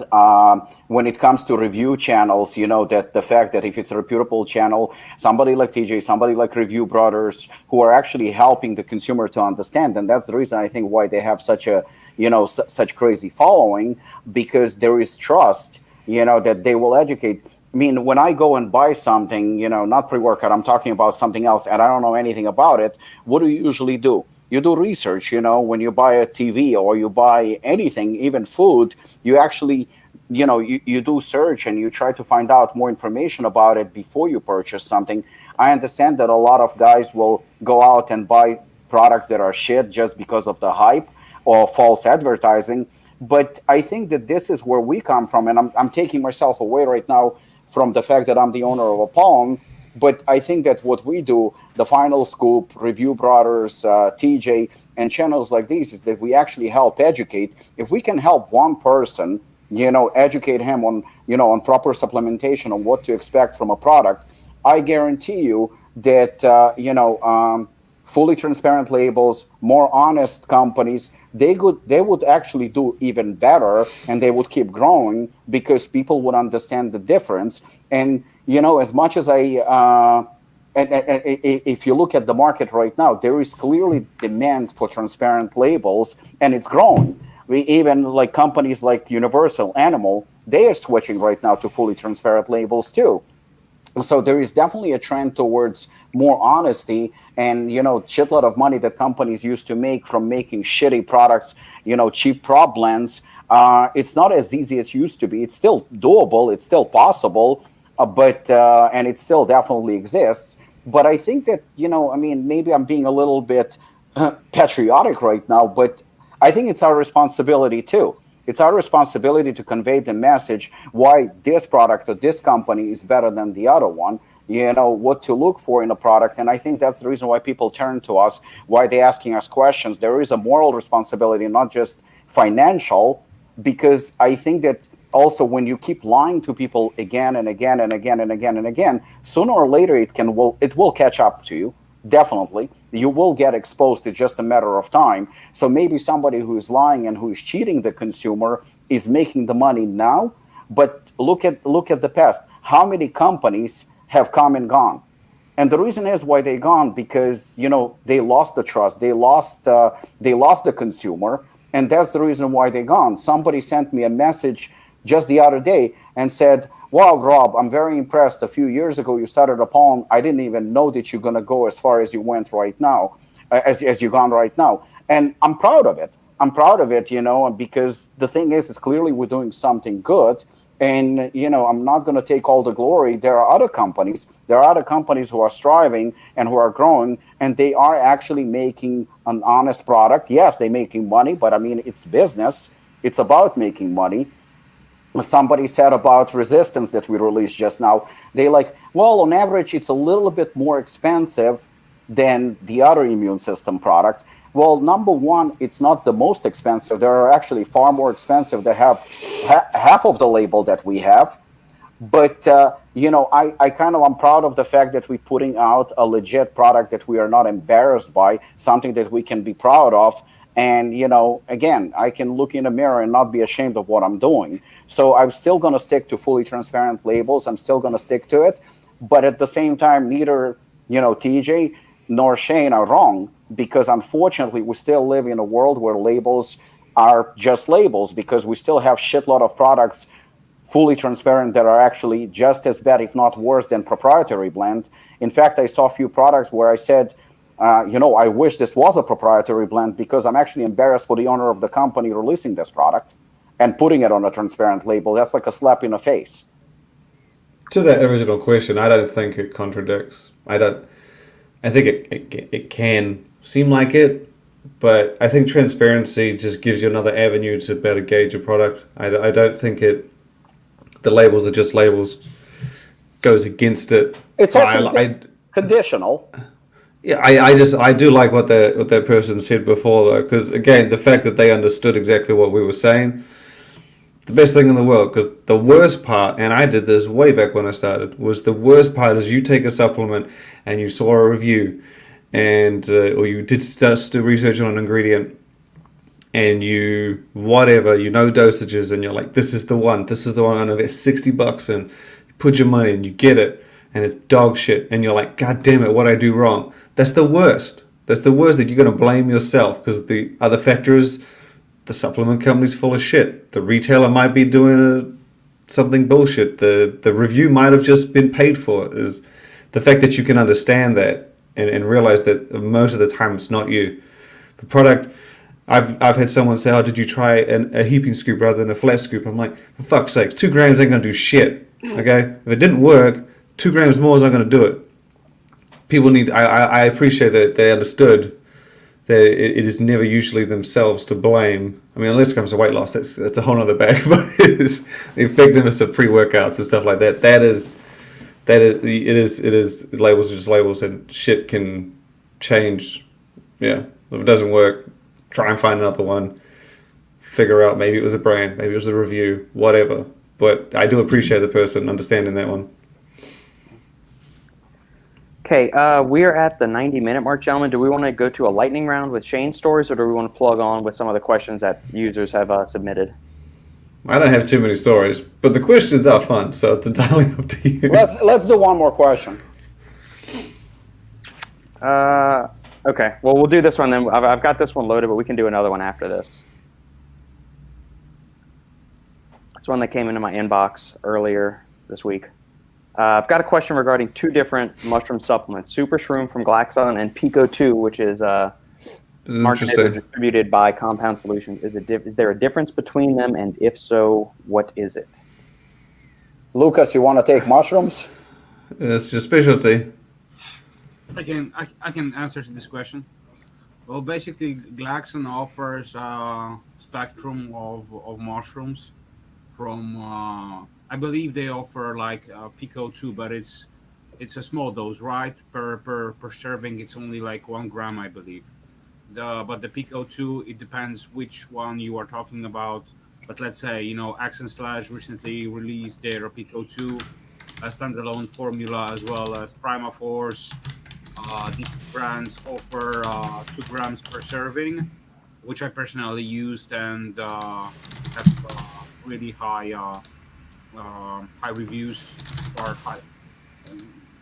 I really enjoyed both. So if you ask me particularly about the extracts, they both okay, and you can't go wrong with either of them. But if you want to like play with mushrooms just like me, for example, I would like recommend like investing in like bulk powders and just like trying, some different mushrooms. Let's say, for starters, like go with reishi and maybe lion's mane, and to that stack add some cordyceps and maybe chaga after that. So yeah, I would play with that. But if you want to like know which one is better, I wouldn't say like that. They equally fine. I would say from my perspective, I'm not a mushroom professional like Lukasz, but from my understanding, PeakO2 is obviously a different balance of mushrooms versus SuperShroom. Different. PeakO2 is that proprietary blend of. I don't know them off the top of my head, but I know Rishi's in there and lion's mane and turkey tail. Yeah, and SuperShroom, I believe, is something else, if not a different balance of mushrooms. And then obviously with Peak. I believe they have two more mushrooms. Yeah, I thought it was a bigger variety. I can't remember off the top of my head, but I know that the ingredients in the blends are different. And then obviously PeakO2 is comes with the studies and research that I'm pretty sure there's some research behind it. Supporting performance and all that stuff. Whereas SuperShroom is Glaxon's Glaxon's own blend of mushrooms. So I would say from my perspective, not being too big on mushrooms, that's just the key difference is that PeakO2 is more researched and proven for performance than SuperShroom. And I guess Glaxon doesn't really use SuperShroom in anything outside of they use it in a lot of their health and wellness supplements like Super Greens. They haven't really put it into performance supplements. I'm pretty sure it's not. I could be wrong. Not yet, I don't believe. No, it's not. I was thinking of Astrolite. That's the one that they've put in all of their other ones, isn't it? Yeah. The electrolyte blend. Just to recap, PeakO2 is a blend of 6 mushrooms. It's so the 6 mushrooms in it are cordyceps, reishi, king trumpet, shiitake, lion's mane, and turkey tail. So those are the 6 mushrooms.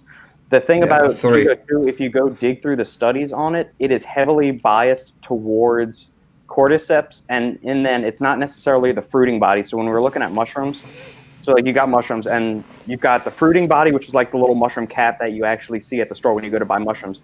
And then the mycelium is this, unicellular layer that's kind of like this matrix, this fibrous matrix that is kind of like the sprouting ground for the mushroom body. And so the way they grow these mushrooms is they take these organic oats and they sprinkle this mycelium or these spores on there, and then the mycelium kind of populates and festers out along these grains, and then the mushroom pops up.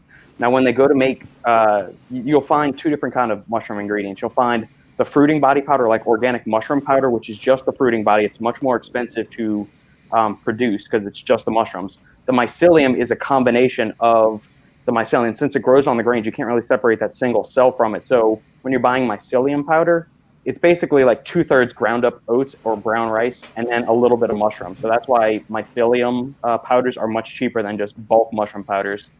So the PeakO2 has a blend of both mycelium, so it's going to have some just whole oats in there, plus a little bit of the fruiting body. We don't know how much of that is fruiting body, how much of it's mycelium.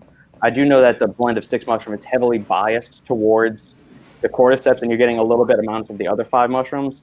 Glaxons, from what I believe, they have 7 mushrooms in there, so they've got maitake, they've got cordyceps, they've got reishi, they've got trumpet mushroom, they've got shiitake, lion's mane, turkey tail, and did I say shiitake already? Yeah.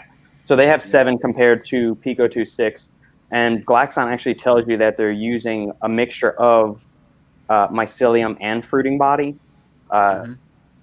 It's 6 one way, half a dozen the other. I think you're going to get benefits either way. Yeah. They also do the SuperShroom's not dosed anywhere near like that 1 to 2 grams, except in the standalone, isn't it? 1 gram, right, Robert? It's 1.2, like this. If you buy the SuperShroom V2 caps, it's 1,200 milligrams, so 1.2 grams for 2 caps. But in the supplements, I don't think they use that amount, do they? I thought it was like much lower. It's probably 1 gram in the Super Greens, I would guess. Yeah, I thought it was so. half. Grams.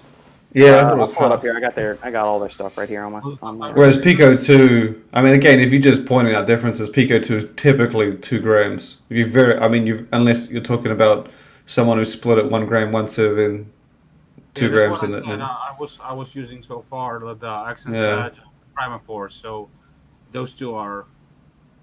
I mean, I would. Yeah, I mean, it's 1 full gram in the Super Greens. At a full serving, it's 1 gram of the SuperShroom blend in Super Greens. Oh, okay. I mean, I think the thing that to take away from this is like you don't get very much acute benefits from mushrooms. It's more of like a chronic thing. So you want to be getting these polysaccharides and the triterpenes and all the fun little bioactives that are in these mushrooms, getting them into your system daily. It's not like I take 2 grams of PeakO2 and instantly I'm going to go perform better. I think that's what both of the both of them promote. PeakO2 is more of a, they promote themselves as a saturation type thing, and SuperGreen is obviously right, yeah, because the saturation daily supplement. is 28 grams for PeakO2 according to the study. So you can take 2 grams for 2 weeks, you can take 4 grams for a week, you can take 1 gram for 4 weeks a day. 28 in one day. You could do that. That would be a lot of mushrooms. I think the most I've done is powder. I think we've had this discussion before. Yeah, I have tubs of both reishi and lion's mane in the pantry over in the kitchen, and I take 2 grams of reishi and 2 grams of lion's mane each day. Especially since I found out reishi has a bunch of good liver benefits, especially for ethanol clearance. Oh yeah. Well, I wouldn't need to worry about that, but that is a benefit that I don't need to care about from mushrooms, because I also think those things by themselves are gross. Well, and I also eat. If you needed to guess, you probably could have figured that one out. In my giant dinner bowl, I've got 3 or 4 ounces of roasted mushrooms. I've seen your salads and you have that shit on the top. I was like, oh, for Christ's sakes. So good. So good. I like mushrooms. Robert, but PeakO2 is mostly like it's geared more towards endurance, right? I mean, that's the way it's promoted as endurance, and SuperShroom not really promoted for that particular purpose. So I don't know if it's fair to compare the two of them. But say, for example, if we were to compare them both for one type of activity, say again endurance, would you say that 2 grams of PeakO2 would equal 2 grams of SuperShroom? Because I kind of doubt it. No, because the PeakO2 is heavily biased towards Cordyceps militaris, which Cordyceps militaris and Cordyceps sinensis both are viewed as an endurance-boosting and athletic performance mushroom, where the other mushrooms are more focused on either cognitive function, immune function, digestive health, those kind of things, where Cordyceps is primarily situated as a performance mushroom. So that's why PeakO2 is geared towards that way and marketed that way, is because it's heavily biased towards a Cordyceps-based formula, whereas the first ingredient in SuperShrooms is shiitake, or maitake mushroom, which is one of the longevity mushrooms out there. So, do I think you could see some performance benefits from taking SuperShrooms? Yes. Do we have the studies to back it up yet? No. But by extension, you could easily make the argument that you're taking mushrooms each day, whether it's due to their antioxidant properties, whether it's due to the oxygen kinetics and improved oxygen kinetics and time to exhaustion parameters. I think both ways you'll get it. Will you get it maybe quicker or to a greater degree with supplementing with only Cordyceps or with PeakO2, since it's heavily slanted towards Cordyceps? Likely so. But that's the reason why I brought it up, because the question was basically comparing the two, and I feel like it's unfair to compare them because they basically not completely, but they somewhat different. They serve different purpose. So they both mushrooms and pretty much have the same ingredients, so to speak. But at the end result, they completely serve different purpose. So I think it's a little bit unfair to compare them. Yeah, I think it depends on between them, and I think I wasn't trying to say that one is better than the other. I'm just saying, like he said, is there a difference between them? And there is a difference. The makeup, the constituents, and how much we don't know how much mycelium is actually is there any fruiting body powder in PeakO2, or is it pure just mycelium? Whereas we know that SuperShrooms has mycelium and fruiting body powders in there. Okay. I think it'd just be fair to say, if you're looking for performance and endurance benefits, PeakO2's the more proven, studied one, and SuperShrooms for more health and wellness. All your other mushroom needs. Maybe you guys remember the back in the days, a company, Millennium Sports, and they had this product called Cortigen 5, and it was probably one of the first supplements that had cordyceps, and it was mainly focused on cordyceps. And it was selling like hotcakes. I remember back in the days in Poland, it was one of the most demanded products here. So. Well, man, you going back a lot of years, my friend. Yeah, man. I looked it up and I'm like, holy shit. Yeah. Last story I had from them was 7 years ago. Yeah, that's when Shane was still eating carbs. That label. Yeah. So I was getting huge. Yeah, but I remember they were listing all the ingredients and all the compounds that the cordyceps that they were using had in their formula. So it's interesting, like when you look back and you see the trends and how they happen, like transparent supplements. Like again, NutriBio was doing it for years. but Jim was really the one who kind of popularized it, and you look back in the trends like EAAs. Well, it kind of came about when Twin Lab dropped their beast of an EAA and the marketing that came with it. But there were companies throughout that were doing full spectrum for a good while, but they just weren't really slamming it down your throat. And then the whole switch came, and some stayed the same, majority changed. So it was I don't know, it's interesting. Outstanding. Shane, are we doing a rapid fire, or are we good with the questions? I got some. Okay, let's roll. I'm gonna start with Lukasz, and he knows what's coming. The beer bells. I mean, you saw it. We knew it was. I mean, I didn't know what flavor was going to be. So Bear Bells announced a new flavor for its protein bar. Sweden, of course, all of their new flavors go to Sweden first, and then surrounding countries maybe. The US only has 5 or 6 flavors right now, so they're still kind of growing. But I was extremely excited for this one, of course, because it is the white chocolate version of their original salty peanut, which many protein bar fans in Europe will know is arguably the gold standard of the candy bar style protein bars. And so now they've done a white chocolate version, which I have to imagine is going to be the shit. I'm eager to try it. I know Lucas is excited. What were your thoughts when you saw it come out? I mean, I didn't know what they were going to do. I couldn't have even guessed that it was going to be this. I'm excited, more like a fat kid in the candy store, you know. So Hey, you can be a skinny kid in a candy store, man. oh yeah, man. The fat kid started somewhere. Do you remember my old nickname? Chubby little bastard. Chubby little bastard. Yeah. I like the way you say it, Lucas. The way you kind of like the cadence of the way you say that. Always brings a smile to my face. That's good. Your migraine's gonna go away. Yeah, but I'm super excited about this formula, and by the looks of it, it's gonna be a nice one, you know, for them. But they're always seems same build. It just seems the white chocolate around the outside, which again, I think that they will be more gooey inside. I don't know. They changed the balance though. Like when they did the holiday puffs, they allowed less protein. I'm pretty sure they put less protein in that main body because they had those protein puff crisps on the outside, so they didn't have to. I think that it was softer because they had the protein puffs on the outside, and then the middle didn't need to be as protein packed and doughy. And I definitely noticed a smoother consistency. Yeah. So if the white chocolate can get maybe a little bit of macros elsewhere, I mean they'll change it. They'll do the best they can. Yeah. But I mean, I'm excited. I'm not a super like muncher when it comes to like, you know, the white chocolate. I prefer like more like dark one. But yeah, I'm excited, man.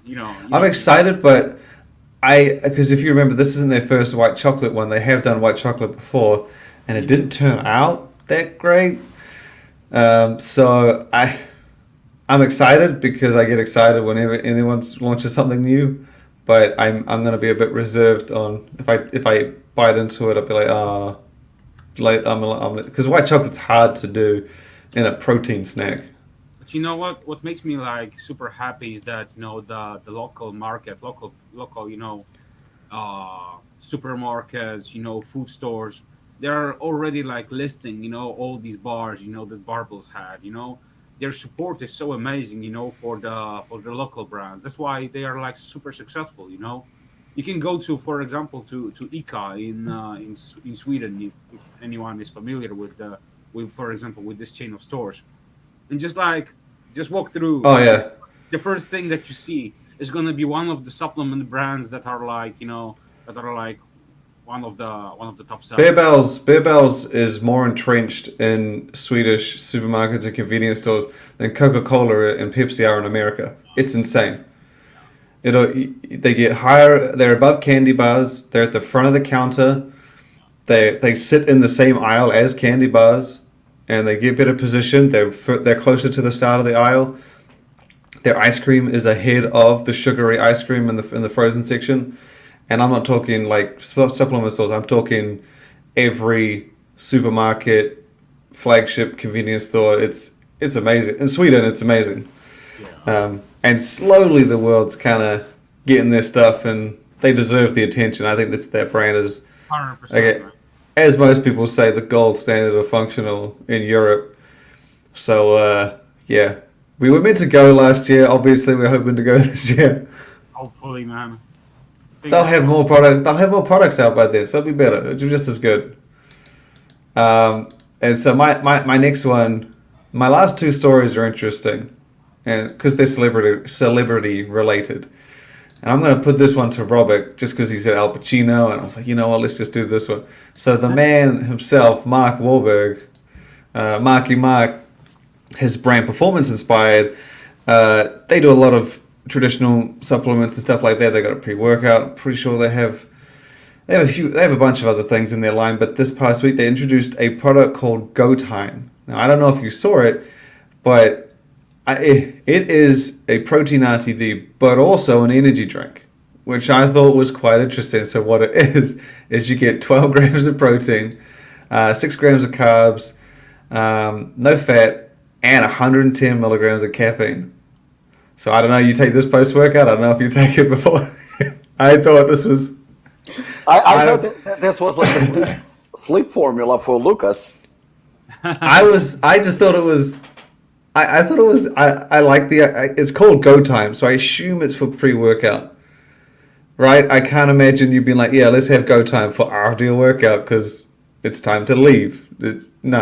So I assume this is before or during, but I mean, I thought it was a cool little combination. I quite liked it. I mean, what's your thoughts on the combination of the protein energy drink?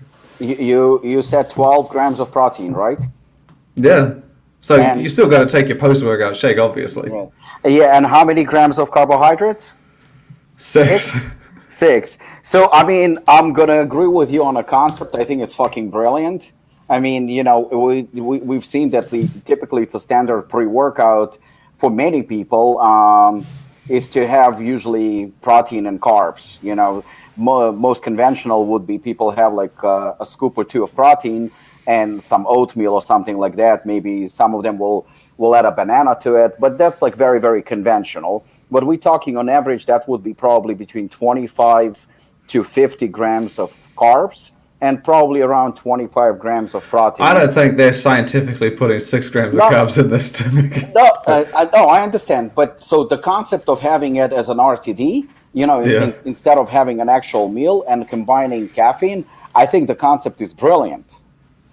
Now, it's confusing, or it's a bit. Yeah, it's confusing, but it's innovative. It's smart. I think that now when it comes to the formula itself, in terms of like grams and everything else, I mean it's complete dog shit. I mean that's just stupid.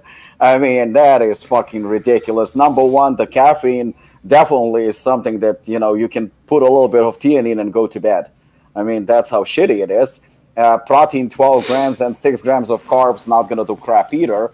The idea, brilliant. The execution sucks. But because Mark Wahlberg is behind it, I don't think that we're gonna be buying it. But I think an average consumer, maybe sold somewhere in Walmart or Costco or something like that, and one Mark Wahlberg's name on it, I think it could be a hit. I mean, could do very well, in my opinion, because the concept is good.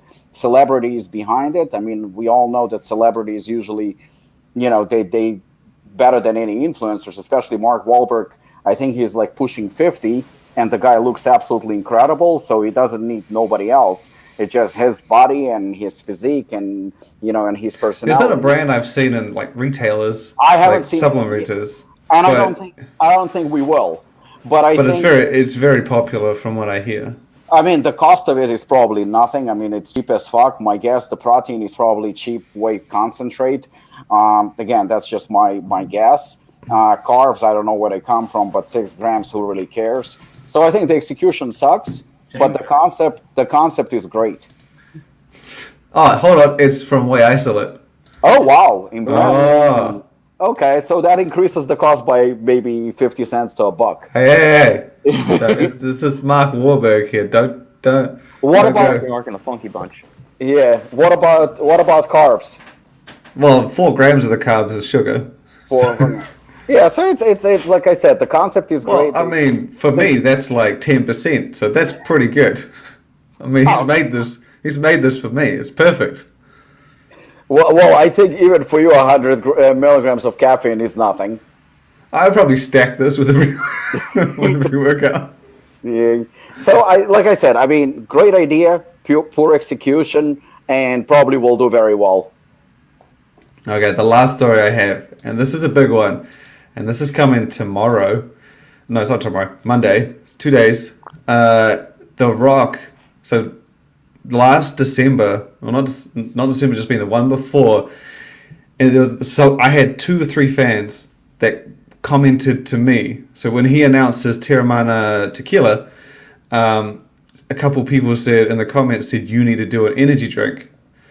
I would drink that for days. And then he replied to that comment saying, we have an energy drink coming in 2020. And I was like, and then behind that, a whole bunch of people tagged me. And I was like, well, that's cool.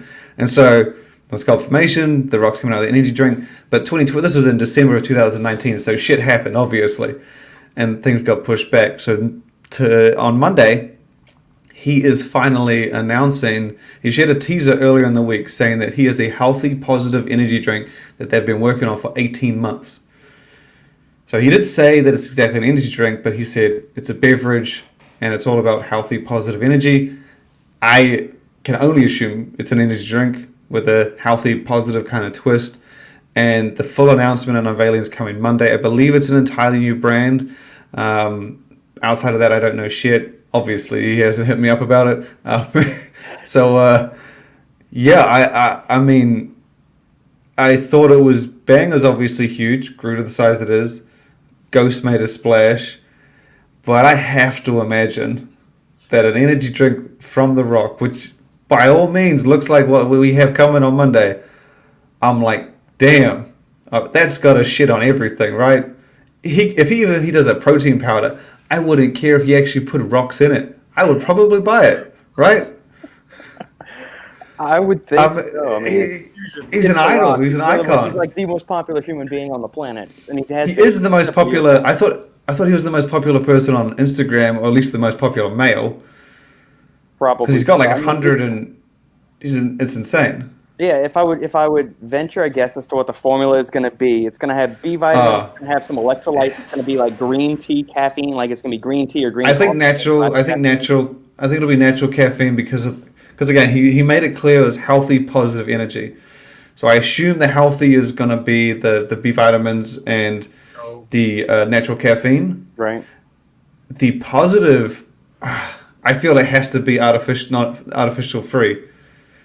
Because maybe it's going to have like some tyrosine in it, like an N-acetyl tyrosine or some taurine in it. No. See, brands that are that big that put taurine and tyrosine in there don't go around saying we're going to give you mood elevation. I mean, he may be, but I would see it. I just can't see him saying. I mean, this is The Rock, right? This isn't going to be a small energy drink. Monster isn't going around saying that our drink has performance benefits from taurine. They just basically say it's an energy drink. I have to admit, I just thought it was weird that he mentioned those 3 words, and I was trying to break it down in my head. I feel like positive mood enhancement could be possible, but I don't know. I can't see him putting anything in there for mood.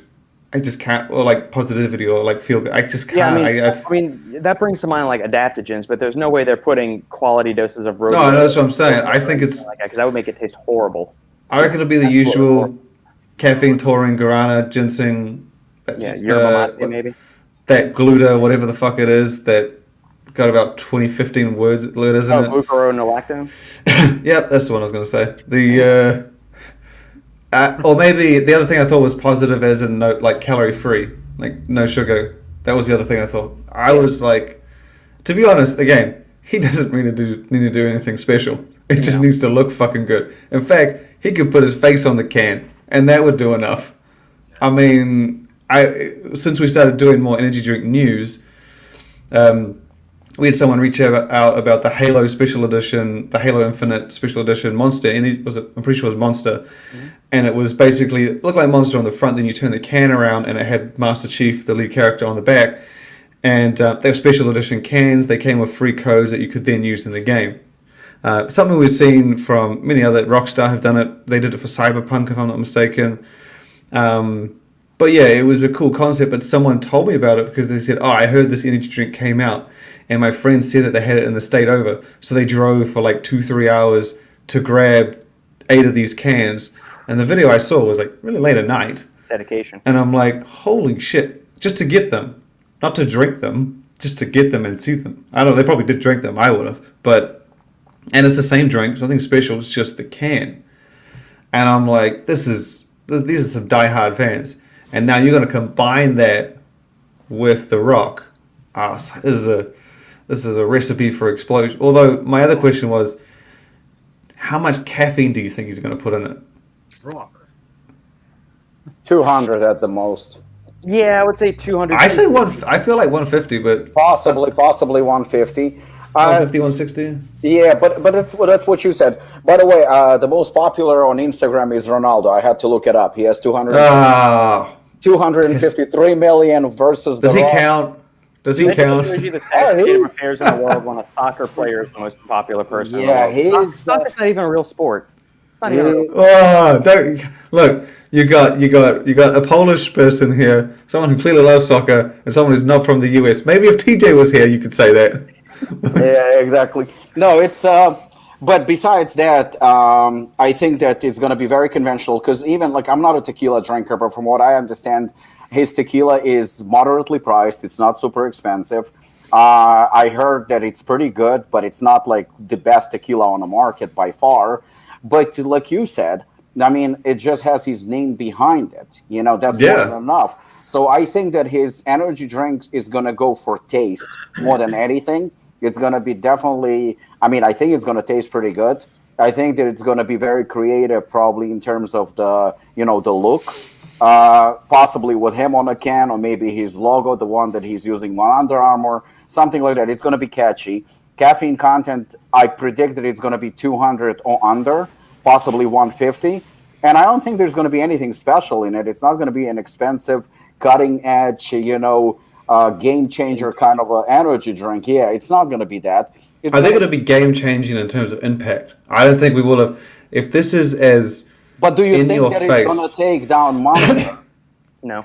No. I don't think it'll take channels that those guys did. I don't think it'll take them down, but I think it'll grow faster than any of Monster's drinks. Maybe Reign might be a tough one, but for a beverage brand that's completely new, it's not a spin-off of another energy drink, I think this one will grow faster than anything, at least in distribution. Oh, 100%. But it's going to depend, because if it looks like Terramana, not that Terramana looks bad, it doesn't really scream The Rock, right?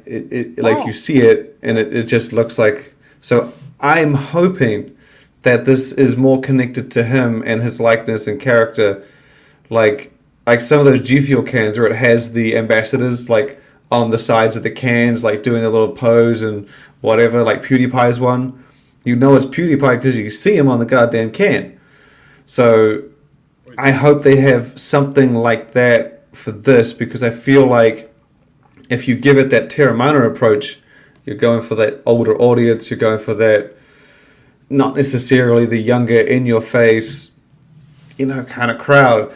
So if he does it well, if it executes it well, I think this will probably be the biggest energy drink I've seen from a newcomer, from a completely new brand. Now, Monster already has distribution, so when Reign came about, they already kind of had the groundwork done. So I don't know.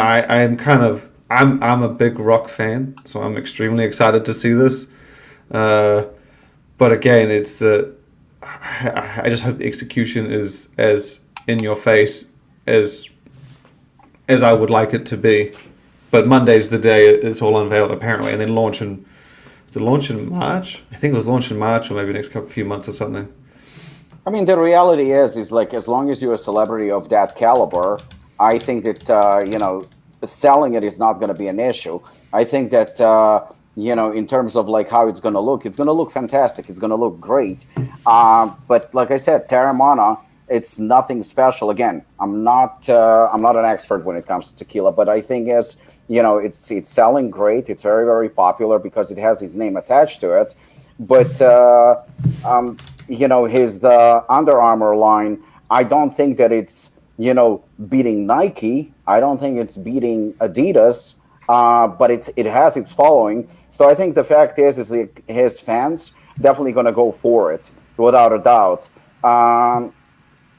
I think that it's going to do well. I think it's going to probably rival a lot of. It's going to fucking destroy Ghost. That's for sure. It's going to destroy Craze. I think it's going to probably whoop even Craze's ass. Rain. I think that he's going to do very well. I don't think he's going to touch Monster. Not possible. And I don't even think he's going to beat Bang. But anything is possible. This is going to be. I mean, Bang is a tough one because Bang has been about for about 8 years, so I guess they've been on a slope. So I just think it'll be the most impressive newcomer, kind of like Ghost. Ghost never touched beverage before it came about. I just think this will be the one that has a massive impact as soon as it becomes available on shelves. I don't think even your smallest friend's going to probably be taking it and be like, oh, I picked up a can of the Rocks Energy, and that's what they're going to refer to it as, regardless of what he fucking calls it. People call it the Rocks Energy drink. That's all they're going to say. I mean, the biggest celebrities are, especially those like, I just mentioned Ronaldo. Ronaldo is a huge, huge, huge celebrity, even though he is. He is. I mean, I'm not. I'm not a fan of Ronaldo. I'm not. But I speak the truth. The guy is an absolutely phenomenon in terms of marketing. He's huge. He's a great soccer player, football player. Even again, I'm not a fan of Ronaldo. Finish this shit. He is. He has a huge impact. Everything that he sells, I think, from jeans to underwear to the Herbalife, everything that he sells, he has a following. The Rock has exactly the same, in terms of. I feel like The Rock is the American Cristiano Ronaldo. Yeah. I mean, just jacked. A beast. He's jacked. He has a following. His movies are doing great. He's the highest paid actor, I think, for the past 2 years. He's a huge celebrity. I mean, it's impossible for his energy drink not to do well. And like you said, it's gonna make a huge splash regardless. He fucking can put 0 fucking caffeine in it, and it's still gonna do well. You know what? He could put 0 caffeine in it and call it an energy drink, and I'm pretty sure most people would say, "Oh my god, I was lit." No. I'd be one of the people. I felt the Rock's love and care and energy in this. Maybe The Rock can lobby Congress to get DMAA reinstated so he can put it in energy drinks. Oh, that would be good. I am 100% sure he's going to run for president, so that's just a matter of time. He's going to add voting cards to every can. A code, you'll add a code to the back or like a QR thing. Just take a photo and vote sent. There you go. I'm actually surprised he doesn't have his own supplement line because that just makes absolutely sense. That has always been but see, I had this before when I was saying about the whole Disney thing. When I mentioned that there was that company that had a work partnership with Disney and the Shakers, and I asked them, I was like, why don't you do supplements? Like a Hulk protein powder? Make the tub the shape of his fist? That's genius. Yep. And they said that they mentioned to him once, as a person I was talking to, like from a company, and they said to him that they asked that, and they were just, it was not even like a question, it was like a straight, no fucking way. And they made the point, they said supplements are in the news for so many bad things. It would be absolutely idiotic to connect a family company like that, whether it be Marvel that links to Disney, it would be just a suicide to then link it to potentially, and imagine the headlines. I mean, how many companies get sued when DMA is in there? And then they'll be like, oh, Disney supplements made at the same place as so-and-so, blah, blah. It could be horrible for them. So from that stance, I understand. I wish that weren't the case. I wish we had a more beautiful, nicer industry maybe. But yeah, I guess it's not much you can do about it. But it's also very tricky when it comes to celebrities and and supplements. Like, Mark Wahlberg has his own line, but to be honest, since he launched it at the Olympia, I haven't seen it in one store. I actually, there was a time when I thought that the company doesn't even exist. And then in 2004, I think it was 2004, Stallone launched his own supplement company called Instone Stallone, and that didn't go anywhere, and Stallone in 2004, Stallone is always a huge star, so that didn't go too far, because I think it's a different market, especially when it comes to, maybe an average person will buy it, but the average person does not really commit as much as those who are like hardcore training at the gym, in and out. It's their lifestyle. And those guys are fairly knowledgeable. They're not going to buy just crap, and they're not going to overpay for something just because celebrity is putting it out. Energy drink costs, what, $3-4? You can get a can at any supermarket. So yeah, I can see that going well. But when it comes to supplements, it's not that easy, because now we're talking, just because Stallone or The Rock has a supplement or a protein powder that is dog shit for $50, average Joe will buy it maybe once or twice. But somebody who is serious, they're not really going to give a shit. They're not going to buy it. So it's tricky. I feel like today's age is different, but if The Rock, as much as I like that statement, I think the amount of people that he might need a little more support than the people that want DMAA. 5% is out there. Like, what's it, like probably maybe 50, 100,000 people. Half the people that enjoyed it won't even know what it's called. Yeah. I feel like if he came out with a supplement line, it would kill it. I think he's actually probably gonna do it. If he's gonna do an energy drink, you may as well. Yeah. It's probably just one of the many things he's working on. Yeah. Going on back to Marky Mark's line, I looked up to what retailers he's in. He works with Bass Pro Shops, Hy-Vee, which is a major grocery store, Meijer, H-E-B, Costco Mexico, Walmart.com, and Amazon. So, do you really vitamin shop in GNC if you're in Walmart and Amazon? He doesn't even need me to say anything. He doesn't need anything. He doesn't need anybody. He's all good. Yeah. It's like I said. I'd heard it was popular. I just didn't. Yeah. Yeah. Cool. All right, gents. Let's put a bow on this one and bring this episode to a close. For all of you that hung with us for the past 2 hours, we appreciate you. We love you. We thank you. Click the like, comment, subscribe button. Leave us a 5-star review. If you have questions that you'd like to answer for us to answer on a future episode, shoot those to my email address, Shane, Lukasz, or Robbie as well. We will get to anything and everything. And thank you, gentlemen, for this. Have a great weekend, and we will reconvene shortly. Yeah, get well soon, Robert. Hopefully you're not sick on the next episode. No, the migraine, the searing pain has kind of finally gone away. I think enough drugs finally kicked into my system, and now it's just kind of like this woo, woo, woo, woo, woo, like humming that's going on in my head. It's not like a needle being driven right into my temple. So that's the good thing. So the searing pain is gone. So I'm just kind of a little tired from just being in pain for the past 5 hours, but it's all right. I'm good. I'm gonna go eat some food, and then we'll see what happens today. Watch what you eat. Okay. I'll send you some pictures of it just to make sure. Carnivore time. Okay. All right, guys, have a great weekend. We'll see you next time on the Final Scoop. Guys.